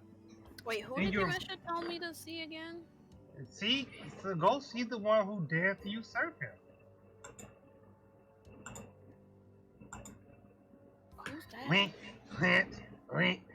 Proceed through the hallway. Wink, wink, wink. She's talking about the person we're supposed to be seeing. I forgot what her name was. Shuri, there we go. Oh, that bitch is weird. I don't want to go see her. So we're just gonna gloss over the fact that she has a fucking death god in her brain. You know, just standing. Wait, doesn't Resco have one too? No, How would you even know? Out of character. Wait, I don't know that. Resco is bound to something that heals, not something that, consumes and feels the shadow. Those are different things. Oh, okay. But yeah, Blink did ask you, Sarah. Ask Yameshta if he could take one of them dead souls. Oh. Something though, as Sarah comes back, Resco seems somewhat more confused than he was before Sarah walked into the room. Right. In your mind, Sarah, Yameshta. Oh, he answered? Champion of to swear fealty to you. To me? To you. But why? Only by serving you should he be allowed. Oh, okay. Blink, he said you have to swear loyalty to me, and then you can do the thing you wanted to. Really? That's all I gotta do? Yeah, sure, whatever. Oh. Trying to agree to. Well, as long as I swear loyalty to Sarah, I can have a sword. And I mean, like, that doesn't seem like that bad of a deal. I don't have to pay for it. Kind of might be a bad idea, but okay. So as you swear loyalty to Sarah, something cat-like crawls up out of your shadow and crawls into Blink. Wait, what? Fucked up, buddy.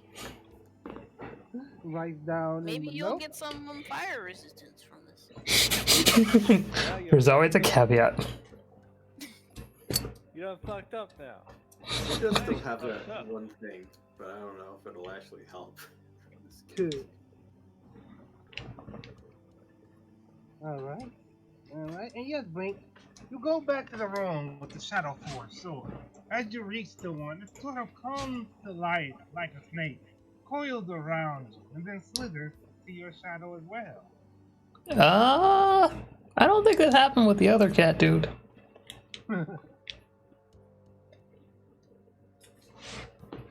I'm just gonna get us, yeah. We all got powers now. This was so great. Let's just get this over with. Did everybody see all the shadows moving and stuff? Yes. Okay. Oh, everyone saw that? Uh-huh. You feeling okay, buddy? I mean, Not sus as fuck. nothing happened to Fire Blink, and that's my pure essence, so I think I'm okay.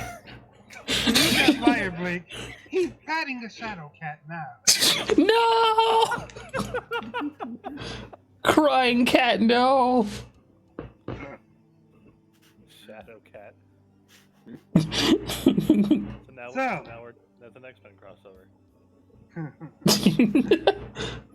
So, that done, you all proceed down the hall. I guess that's not the weirdest thing I've seen. Rasad is very conflicted about what's happening right now. In this next room, Ah, Jesus fucking Christmas! I see the tea kettle. It's tea time. in this next room, you see two figures standing near the door. They stand absolutely still, but webs of shadows wrap around the head and neck. A normal man stands in front of a pool of shadow. You see a tea kettle sitting on top of the endless darkness. The man has something that smells sweet in his hand. He kneels down and places the platter in front of the pool. You notice the shadows move like liquid, like something is moving just beneath the surface.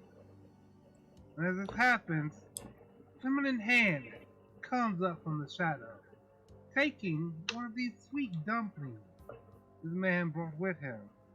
More and more she rises, and you see her standing in regal garb. A woman with long dark hair tied into a ponytail. And she smiles as she bites into this and looks down at the man and she says, "You've made a worthy contribution. Why don't you go and grab one of those cups? Have something to drink with me." And he goes over and grabs one of the cups. Comes back and the woman she pulls the tea kettle floats across the shadow towards her. She picks it up. As she pours it into the cup, what looks like ink falls from the tea kettle and fills it. The man looks at it, then looks at her, and then drinks down the brew. There's a long moment when he's just coughing there, retching, not crashing, but clinging to his chest. You notice a darkness, in his vein. He falls over. Then stands back up with a smile on his face. And she says, "You understand now, right?" And he nods. He stops as he looks at you all and he says, "Be grateful. I've already made the dumplings so you all can have your tea now." He laughs. He tries to proceed past you all and says, "Could one of you let me thank you?" Have a great And Oh, he it's like proceeds. guys who walk by. I don't know if we should have let him go. No. He proceeds down the hall with a jaunt in his step. He's gonna find the dead bodies. Oh, You already yeah. saw him when he came through. Oh. Oh. Y'all didn't notice that one of the people in the kitchen is gone. That's because they finished cooking. And they Oh Oh. my god, we didn't notice. So, the woman stands there. She eats another dumpling. She says, "Oh, I love sweet things ever so much. How about you all come over here too and have a drink with me?" Let me get a dumpling. By all means. God damn it! Yes, my lady, I am ready to become one with your gracious gifts. Wait a second, Blink. What? What am I doing wrong? I don't know, you're weird. Oh, Mary, you ain't got to We step can't go into up the here? shadow. Oh, I probably should put an NPC on them to reference them. She's back. My apologies. Oops, put it on. Okay. Oh, Yeah, which we'll one put- was her? Oh, okay.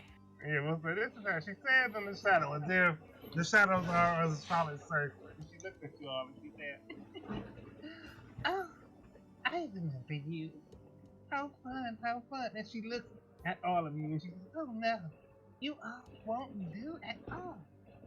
And she comes over with her tea kettle, pours, well, Blink, assuming you're holding up a cup. She pours some into the cup and she says, make sure you drink up first. It'll be very important.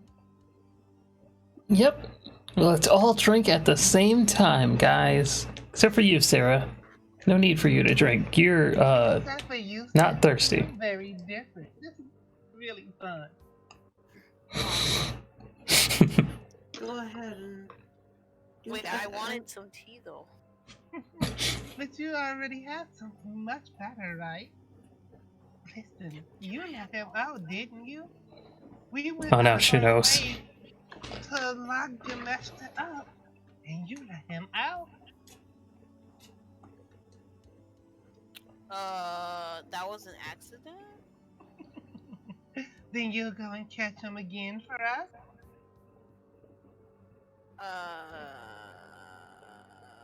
I don't know where he went. Your master feels the shadow of your mind and says, do not betray me for lesser. Listen, buddy, are you friends with this person, or I don't even know? Oh no. She already smiles as you say this, Sarah. As you figured that you could say this in your head instead of out loud. I don't know. I don't think Sarah would know to do that. Then she'll say, oh no, your master is old news. I'm the new priest. I am the new god of this priesthood. Your Plot masters are twist. necessary. Oh my god!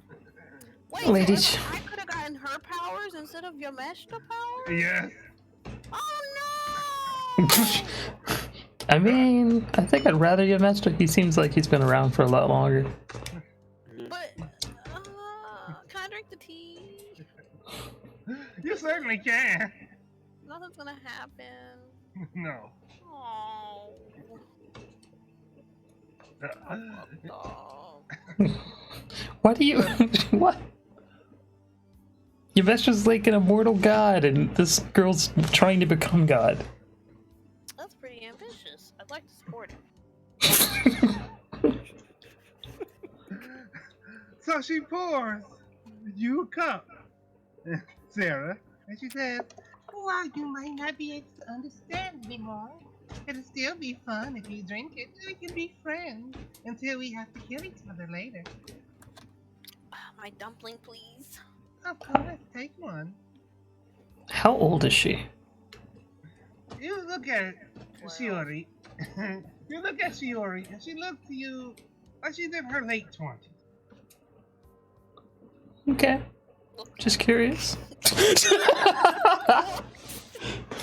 I'm just curious. No real reason. Shiori the same one that we heard or kind of like saw in that one house that burned down? Yes. Yes. That was You the heard her. scariest moment. Oh, okay. Let's go, see, this person is kind of thinking, you know, maybe not have dumplings. It's too late for re-resco. So Sarah, she looks down at you and she says, "Oh, so exciting. I've already stolen so many of his crown priests. That means you get to become a new one."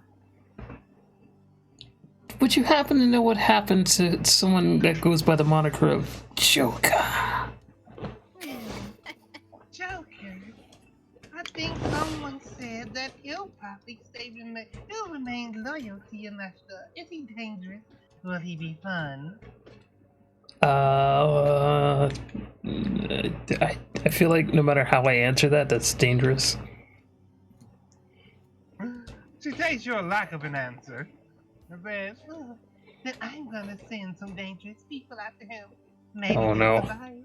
No, wait, actually, no, he's incredibly harmless. He's probably just, like, doing stuff. Then I'll kill him either way.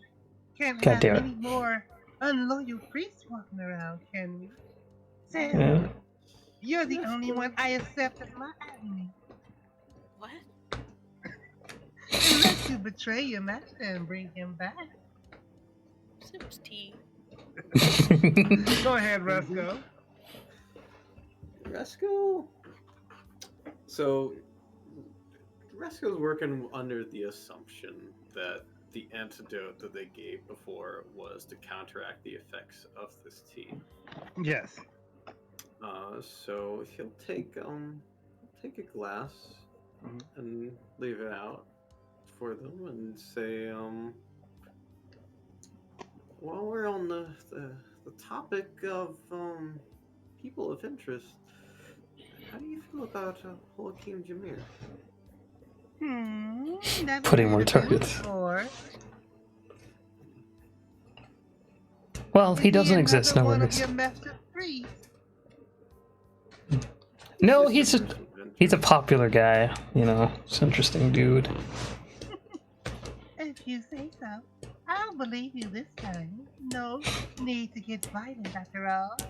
Thank you for those corpses you left us, too. I can make something very interesting. Those. They were trying to take you down, so we took a... They were trying to make sure you all couldn't get my power. Ah. Those silly members of Torah, they still think I'm loyal to them. So you gonna let us go, or are we just gonna... Oh, yes. Go ahead, Resco. I'm just curious, what are your plans from here on out? Well, I was gonna keep your master around so he could use his blood, but... Oh, well. Still, I'll tell you outright. We're going to attack the Shogunate. You're gonna go and tell them. They can't do anything to stop us. Well, I guess that'd be valuable information. You can tell me, right? We're friends. She pours Sarah another cup of the strange dark liquid and she says, "It wouldn't be a secret if I told you." But life, it's so boring sometimes, don't you think? Wouldn't it be so much more fun if you told us that it'd be more like a game? Don't you want to make it at least exciting for yourself? You haven't had a worthy challenge in a while. I'll tell you. We're going to unleash the darkness right there in the capital. Oh, what kind of darkness? You should ask your friend, the lizard woman. Eka?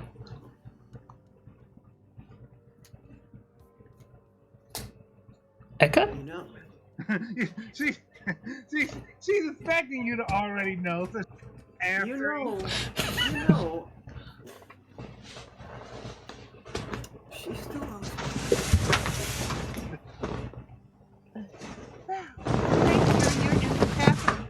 During the lightest day. The lightest day? Lightless day.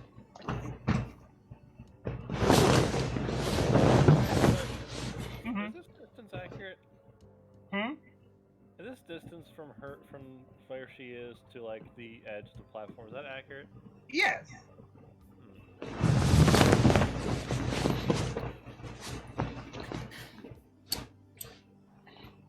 I don't know. I want things to get violent, but I also don't want to take another hour.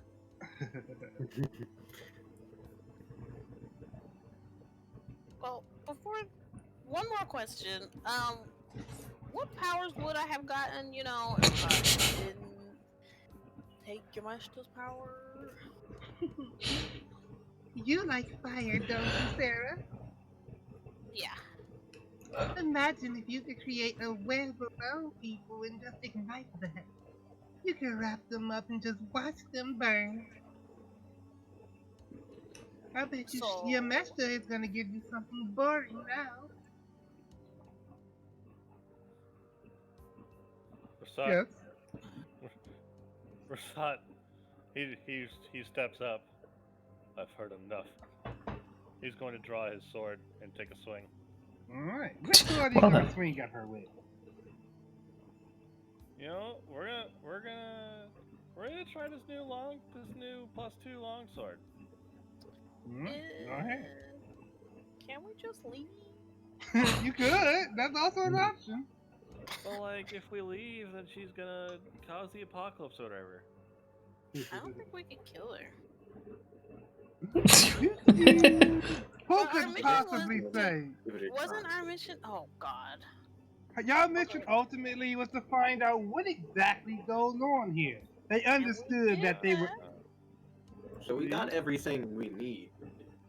Yeah. Pretty much. It's Okay, we're gonna technically, it is up to us though. Like, Absolutely. we could try to fight them and stop this. Yeah, we could try it. I feel like our group would probably do that. We're gonna be here forever if we do that. Choose Dang. your destiny. You know, when you're the narrator, you can't exactly interrupt kids, because otherwise that'd be breaking the fourth wall. So I can't tell y'all what would be the wisest choice at this moment. Tell us the fastest choice. The fastest choice would definitely be. Well, the fastest choice would be to leave. However, staying could also, you know. Save us time later. No, staying could also end quickly. Just not as quickly as leaving. Okay, Huh. so maybe we should try to fight her. I don't know if that was the takeaway I meant to give you. Go ahead. We're gonna play it like this. He'll have like, those like scenes where like the character imagines themselves doing horrible things to someone, but doesn't actually do them. That's kind of what's going on. Like, he just imagines himself just slashing her throat out. All right. But he doesn't actually step up or do any of that. You touch the hilt of your blade, looking at this woman's neck. She seems so fragile. Despite her otherworldly nature, you know it would only take a moment, a quick swing, and she'd be done. But you don't. You hold back. Let's go. Chiori? Yep. Go ahead. What did you say, Rasat? No, Rasat just said let's go, and he's going to begin walking out. What's her name again? The girl? Shiori. I'll type that in the chat for you.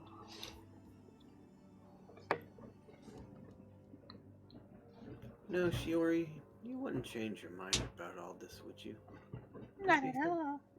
I was changed to be one of the greatest people in the world. I have to show the world just how great I can be. Is this the best way? Absolutely. Why do you think that? Because then everybody has to fight to stop me. One way or another, the history books will remember me. Wouldn't it make more sense just to have a fun tournament or something? And everyone can fight you and also fight over you, you know? If you survive the lightless day, you can talk about it. You know, everyone always tells me that. We can always talk about it later. I get the feeling you won't talk with me about it later, will you? Oh no, we can definitely talk. You have the light inside of you after all. You'll be very useful for killing your master. Whoops. And Sarah, as you look to Resco, your master feels the shadows of your mind, says, declare war. You cut out, bud. And your master come with subtitles. Declare war on her. What? Declare war.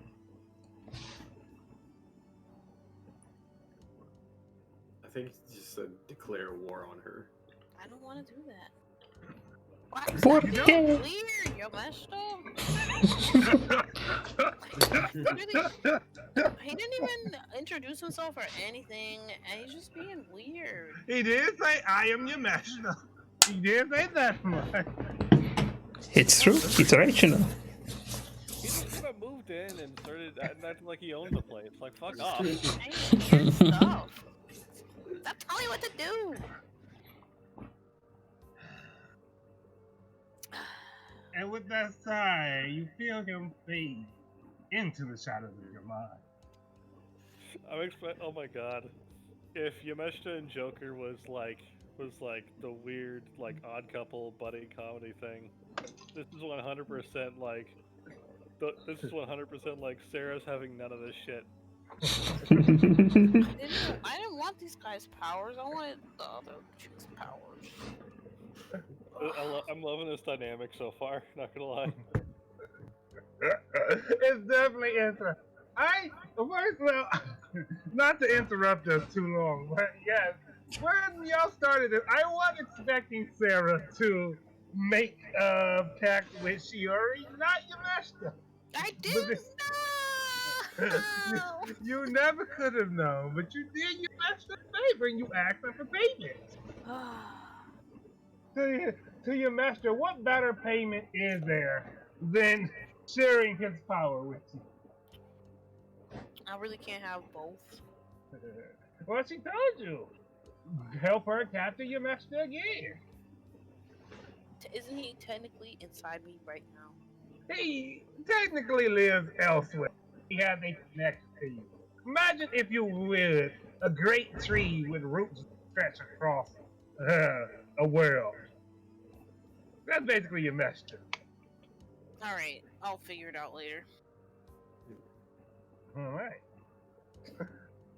And then Shiori sits down on her shadow and eats another one of the dumplings. Oh, Blink, you drank the tea she poured for you, right? Yeah. Alright, hold that thought. So, she says, well, I guess that's it for now, right? You are gonna go tell the Shogunate, and then he's gonna get prepared. I'm gonna get prepared. We're gonna have a fun time.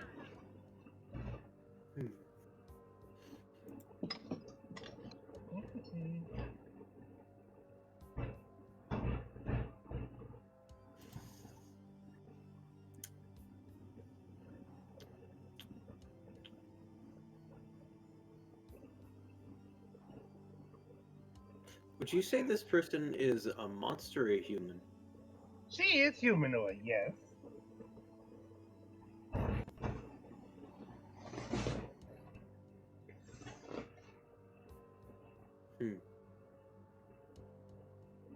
What you doing, Rascal?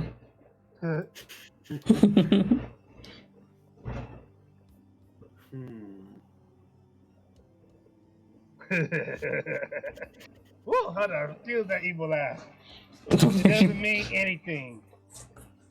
God, stop.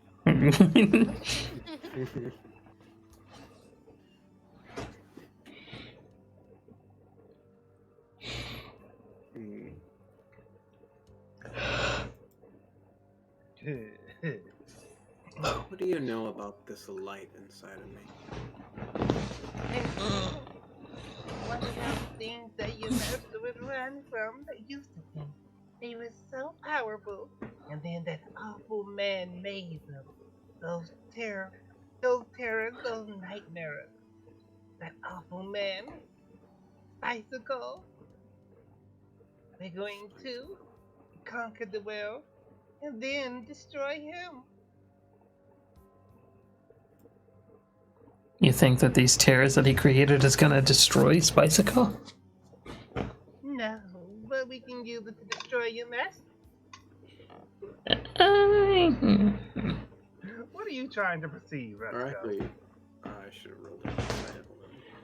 I'm trying to look at Shiori and tell if she's a dark entity. Like, you get a feeling that what you're looking at, this physical body of hers, is little more than a puppet. I had a feeling.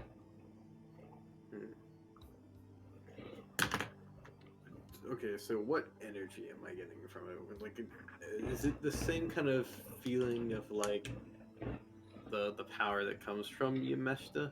Like, Yes. okay, so it's the same reaction as like I would have towards Yeah, anyone with Yamesha.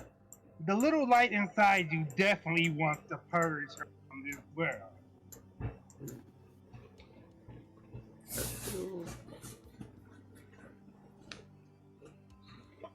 Just thinks for a moment and looks at her, and you start to notice his eyes also.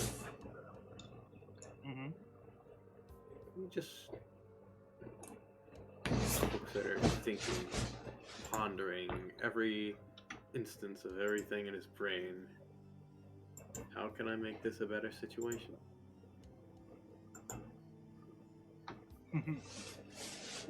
Oh, but are you going to attack? No. No, I'm just making fun of Reska. Not making fun, but like poking. Right. Oh, what you're doing? So like you're just seeing his pure pacifist run attempt, and you're just like, let's kill shit. No. I'm more like, because when he's in that state, he's more susceptible to thunder damage. And since that's like a thunder attack.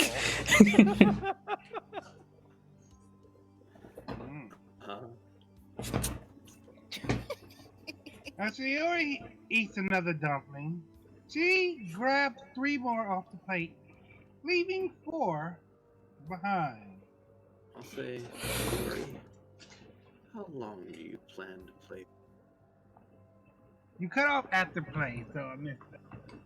How long do you plan to play puppet here? Where are you? She brings a finger to her lips.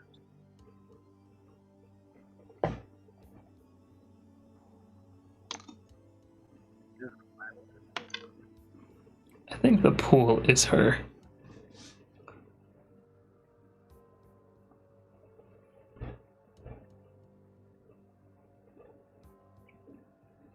You said something else, that's all. Yeah, I said that.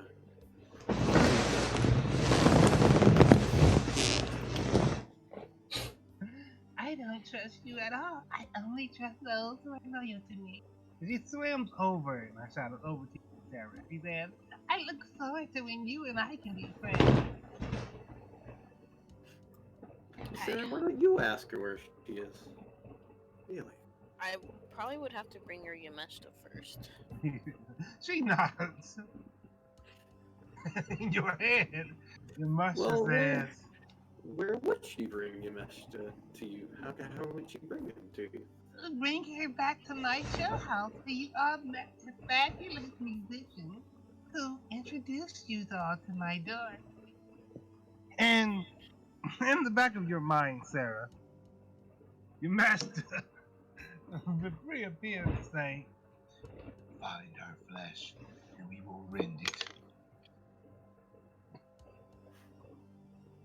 Okay.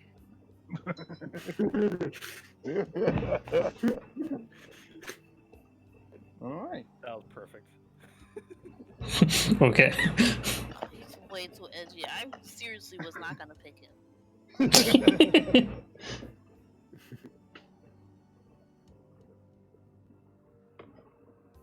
I toss my cup over towards her. Toward Sarah or Shiori? Shiori. Alright. You toss it. And a hand reaches up from the shadows to catch it. She feels it with the dark brew and hands it back to you. I'll tell her I won't be having any today. Alright. I would like to say officially that I was wrong earlier. You are not. Why not? Oh, we should have fought her. No, I was wrong when I said 30 minutes. It would probably be an hour. We're actually approaching an hour, right? At least we're not in a fight, right? Indeed. That would have been Oh, a yeah. terrible experience to be in. Like I said, I functioned on less sleep. Yeah. We should probably she go. will not reveal where her body is. Yeah, I'm sorry, Rascal. You said something that she poured something in the. I mean, poured the brew into the cup.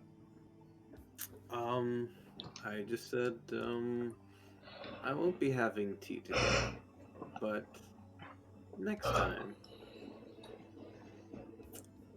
maybe we can drink tea under better circumstances when you're more open to listening. Excuse me, I was eating. Of course. So, she said, I'll save you a cup then. Can we get that to go? I will be seeing you at this day of no light. Absolutely. The leader has to be on the front line after all. Well, make sure to bring your tea set then. Of course. And Blink, she does. She pulls out a gourd. She pours some tea into it and then puts a cork in the gourd and tosses it over to you. Ah, thank you, my lady.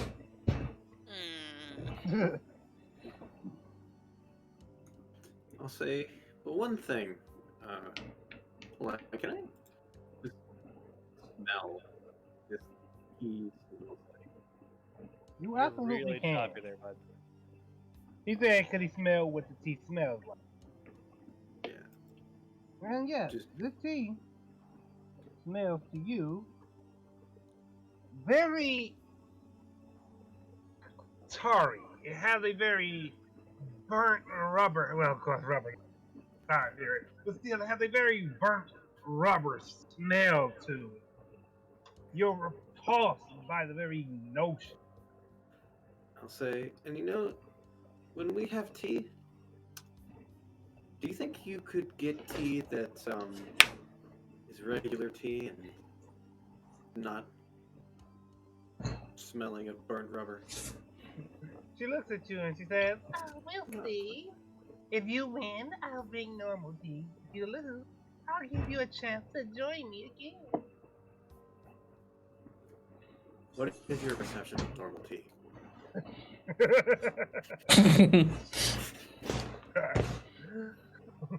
She laughs. She says, I'll make sure it comes from a normal tree. Let's go this. Say, I guess I'll see you then. See you then. And she waves bye-bye to you all, making sure to focus that wave specifically on you, Resco, and then on Rasat, as she sinks back into the shadow. He'll kind of like glance over his shoulder.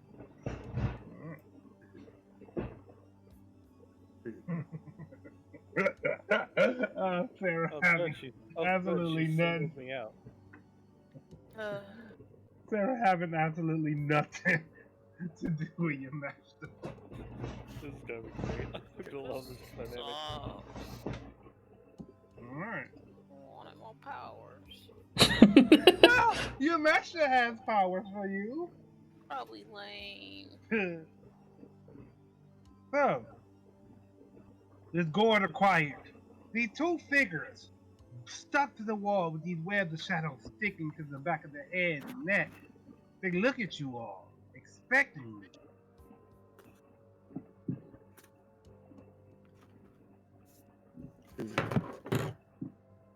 We could just take our papers and Absolutely.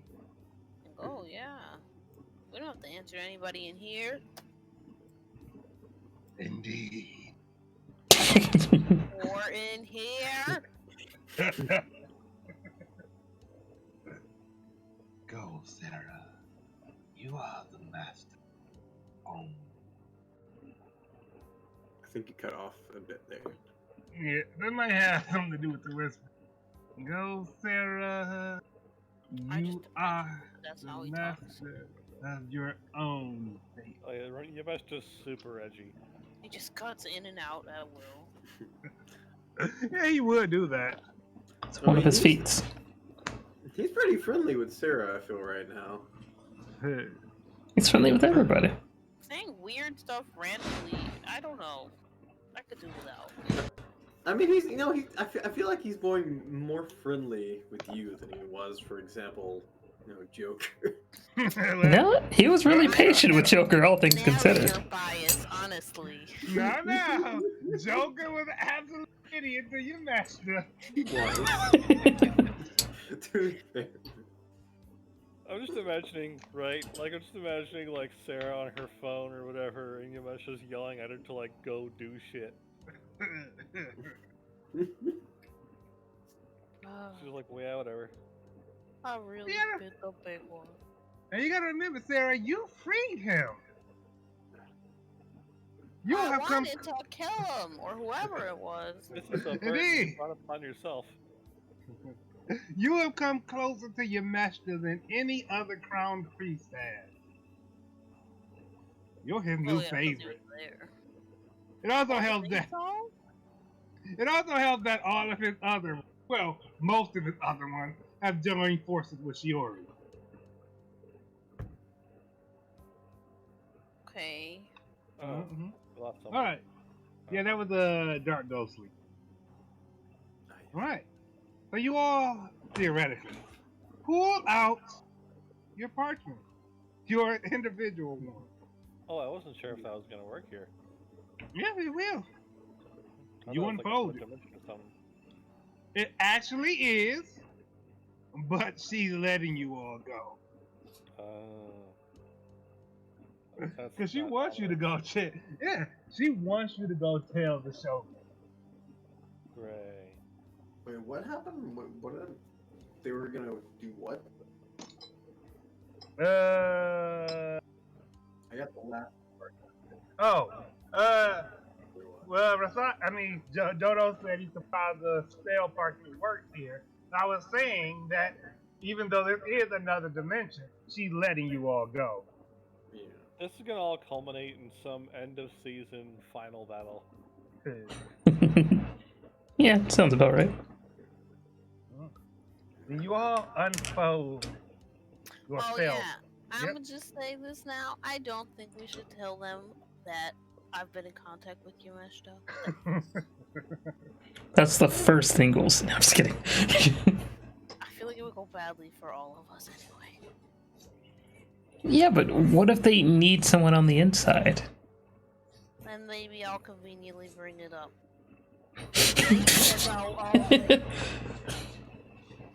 He is your servant.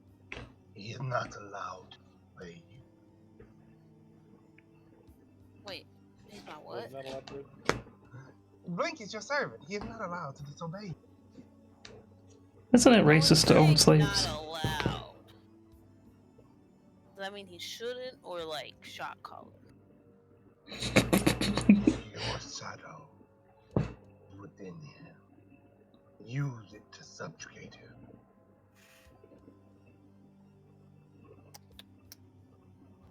Your shadow is within him. Use it to subjugate him. Oh, so it's an at-will thing. Okay. Indeed. So, yes, you only hear Sarah saying, so it's an at-will thing. Okay.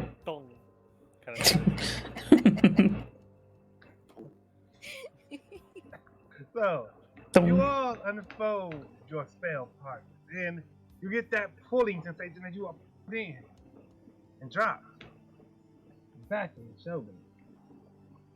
Sora, the Shogun, and Rintaro await you. And that familiar feeling of the Shiori's domain evacuate. You blink, you notice yourself sweating. Dark liquid rolls down the skin. Yep, this stuff's strong. You feel, I say, yeah, everybody sees it. It is rolling down your skin and dripping onto the mat beneath you, more and more until you feel a heaviness leave you. And Rentaro looks over and he said, oh, yeah, he definitely came in contact with power. I'll give a thumbs up to Sora with a half smile. I lived.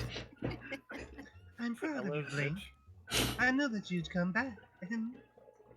Barely is if I can tell. She looks at the others. She says, perhaps the same cannot be said for them, but you all came back with news, Dev, undoubtedly.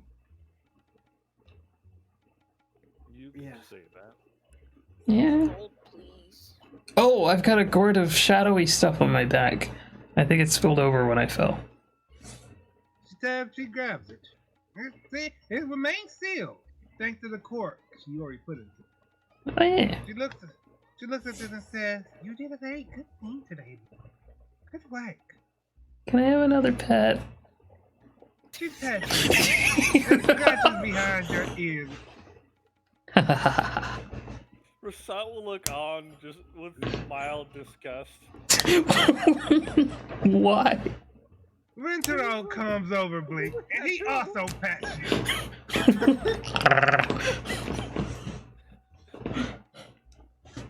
Alright, carry on. Think about it from his perspective. You're a guy with you're an elf with like cat features. He's an actual cat. It's just like think of what your dog thinks if you're petting another dog. Fair point. Like this kind of like bruh. Rentaro asks. Go ahead, Rent. Go ahead. Let's go say. We found out her plan. There's this day of lightlessness, and they're planning to attack the Shogun on that day. Sora closes her eye. Did you say that? Rentaro whistles.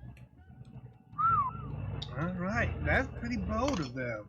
I'm guessing they have an army they're back. They really think it's gonna work out. What do you know about the highest ranking people? They're working with Eka to pull this off, and Yameshita, they had trapped him. Is he still trapped? Rasat sheepishly looks to Sarah. I wasn't paying attention.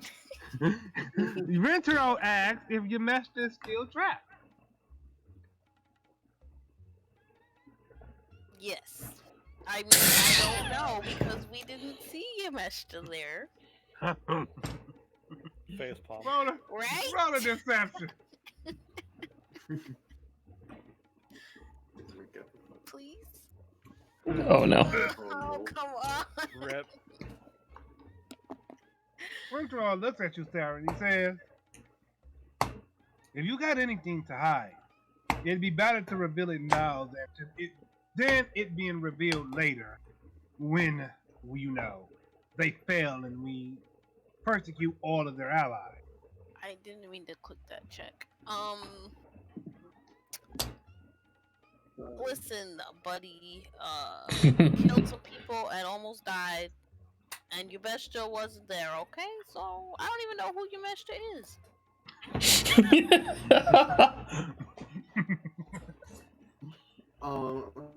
Meanwhile, in your mind, go. On him to see how much he believes this, like how much. You get that he doesn't believe all, but he has no way to prove she's like current.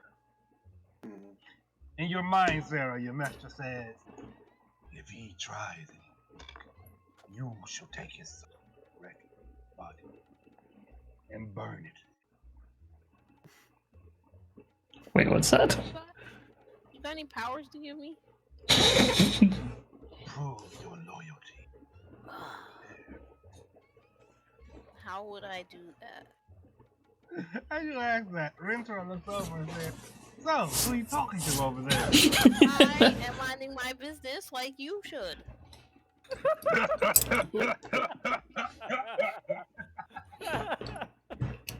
On another note, we unfortunately found out that the thing that she's planning, it's some sort of day of lightlessness or something?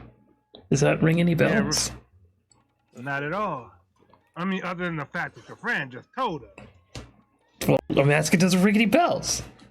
No, it doesn't. But you know what? I bet it'll make sense to one person. There's Sora? still that guy going around. He stopped and he said, why would it make sense to Sora? I don't know. She's the smartest, beautiest, most perfect person of the land. So I volunteer Blink and his friends for the next mission I have in mind. Where are we I bet you volunteer? If anyone knows about the Lightless Day, it would be that crown priest, Yamaguchi. Oh yeah, Yamaguchi, the person we don't know. No. The samurai? Yep. You're gonna find him. Well, we'll find him. And you all are gonna go talk to him. Talk to him when he just try to kill us? Maybe, but you can try to kill him first. But how are we gonna talk to him if he's dead? I said try to kill him. Fair enough. Sora opens her eyes and she says, I think it's a good idea. Blink and his friend have proven that they are capable. We haven't died once. Indeed. What about that hazard pay? Of course. 7,000 plus the 5,000 for the damage you. Rentaro comes over, Guys, it all worked out. puts a bag in each of your hands. Where He you looks going at- 1,000 fucking gold? Yes. And he looks at you, Sarah, as he puts the bag in his hand. He says, I'll be real with you. Don't want to, but you prove to be an enemy. I'll strike you down myself.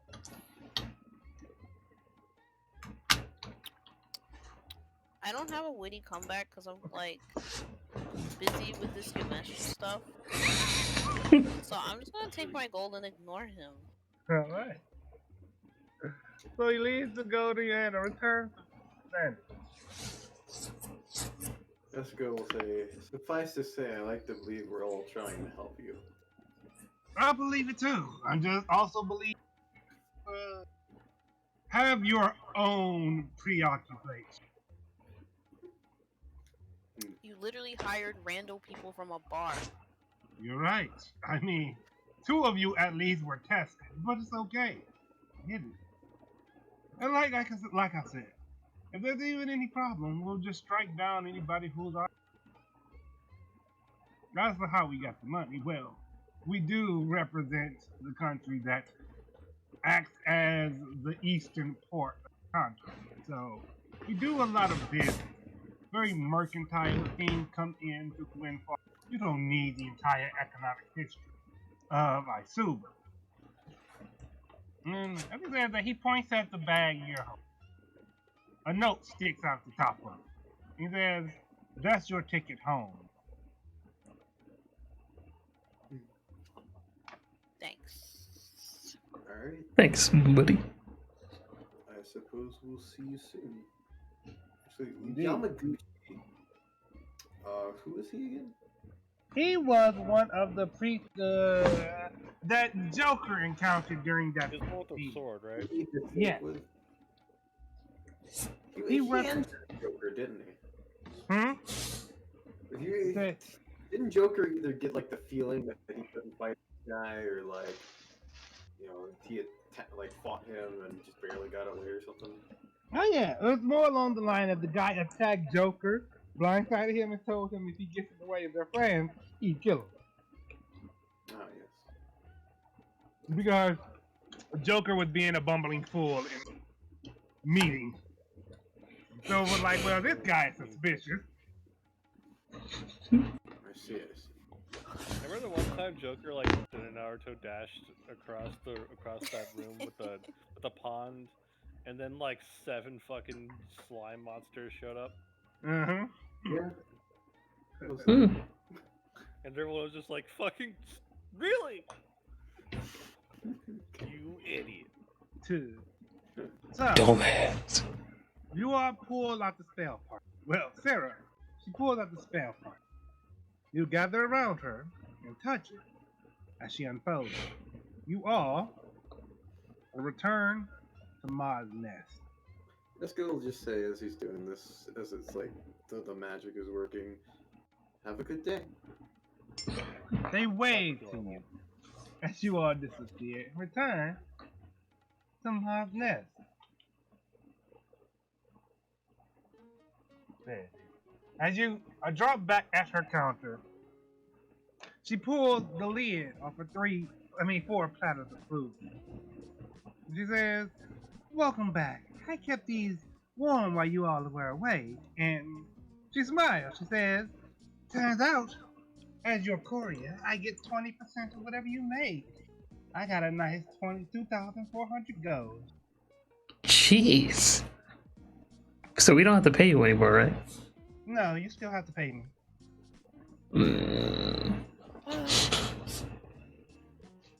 How much? You look right now, absolutely nothing.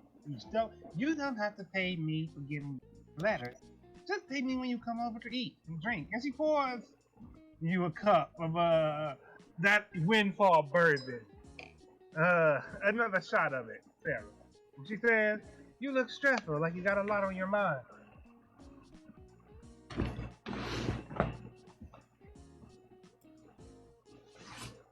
Sarah died. Sarah says, It's down. Go ahead. I do like Just this start remake. eating the food. Alright. Huh? Then, go ahead. Rasat just kind of he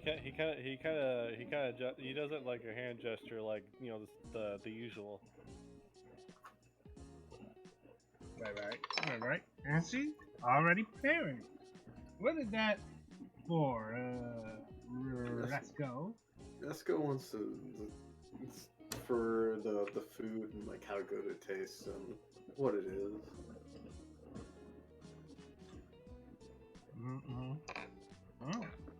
It's standard quality mud nest food. You know that she had this cooked prepared. It's just what you need to get through a day. Blink, and you sit down at the counter. Fire Blink, he sits down, stands at the end of it. You look at the food. When you look back up, Fire Blink is gone. Thank you for all you've taught me. I'll never forget Fireblink. Maud looks at her, and then looks at you, Sarah, and she says, "So, the elixir kicked in, right?" No, I didn't even feel anything the whole time. I think it was a ripoff, Sarah. As this is happening, Resco takes some bites of his food, and he realizes he is still alive, and he's eating food. The food tastes very, very good. The conversation happened between Vaughn and that interaction he just had. He gives Blink a carrot. No, shrug and eat it. And does anyone have anything else to say? I was gonna say, Rasat quietly drinks as he kind of reflects on the day's events and how he's like, not since a long time ago has he actually had anyone call him friend. Resco, I'll say, sorry you had to see me like that, but I didn't want to be the other guy. Rasat will just kind of have like one, kind of a small smile, kind of happy, but also just emotionally confused. Well, glad you made it out. Me too. And he'll raise his glass for like a cheers. So you do. Let's go. Yes. We'll Go cheers ahead, it. go ahead. Don't let me interrupt you. Let's go. We'll cheers it. Do you put a toast, whatever it is. Then with that, as you toast, and Sarah takes a sip of her shot of bourbon, and Blink bites loudly into the carrot, mourning the passing of fire. We'll bring Caladuim Blue episode ? Oh, that's right. I'm sorry. No, it's on me for forgetting the episode. We'll go. We'll bring Is this the last episode. one actually uploaded? Nope. I forgot. Nevertheless, we will bring this episode. So, and once more, I'll thank you all for joining me again. I'll let you in on a secret that could have happened if you did choose to attack Shiori. Ooh, alternate path.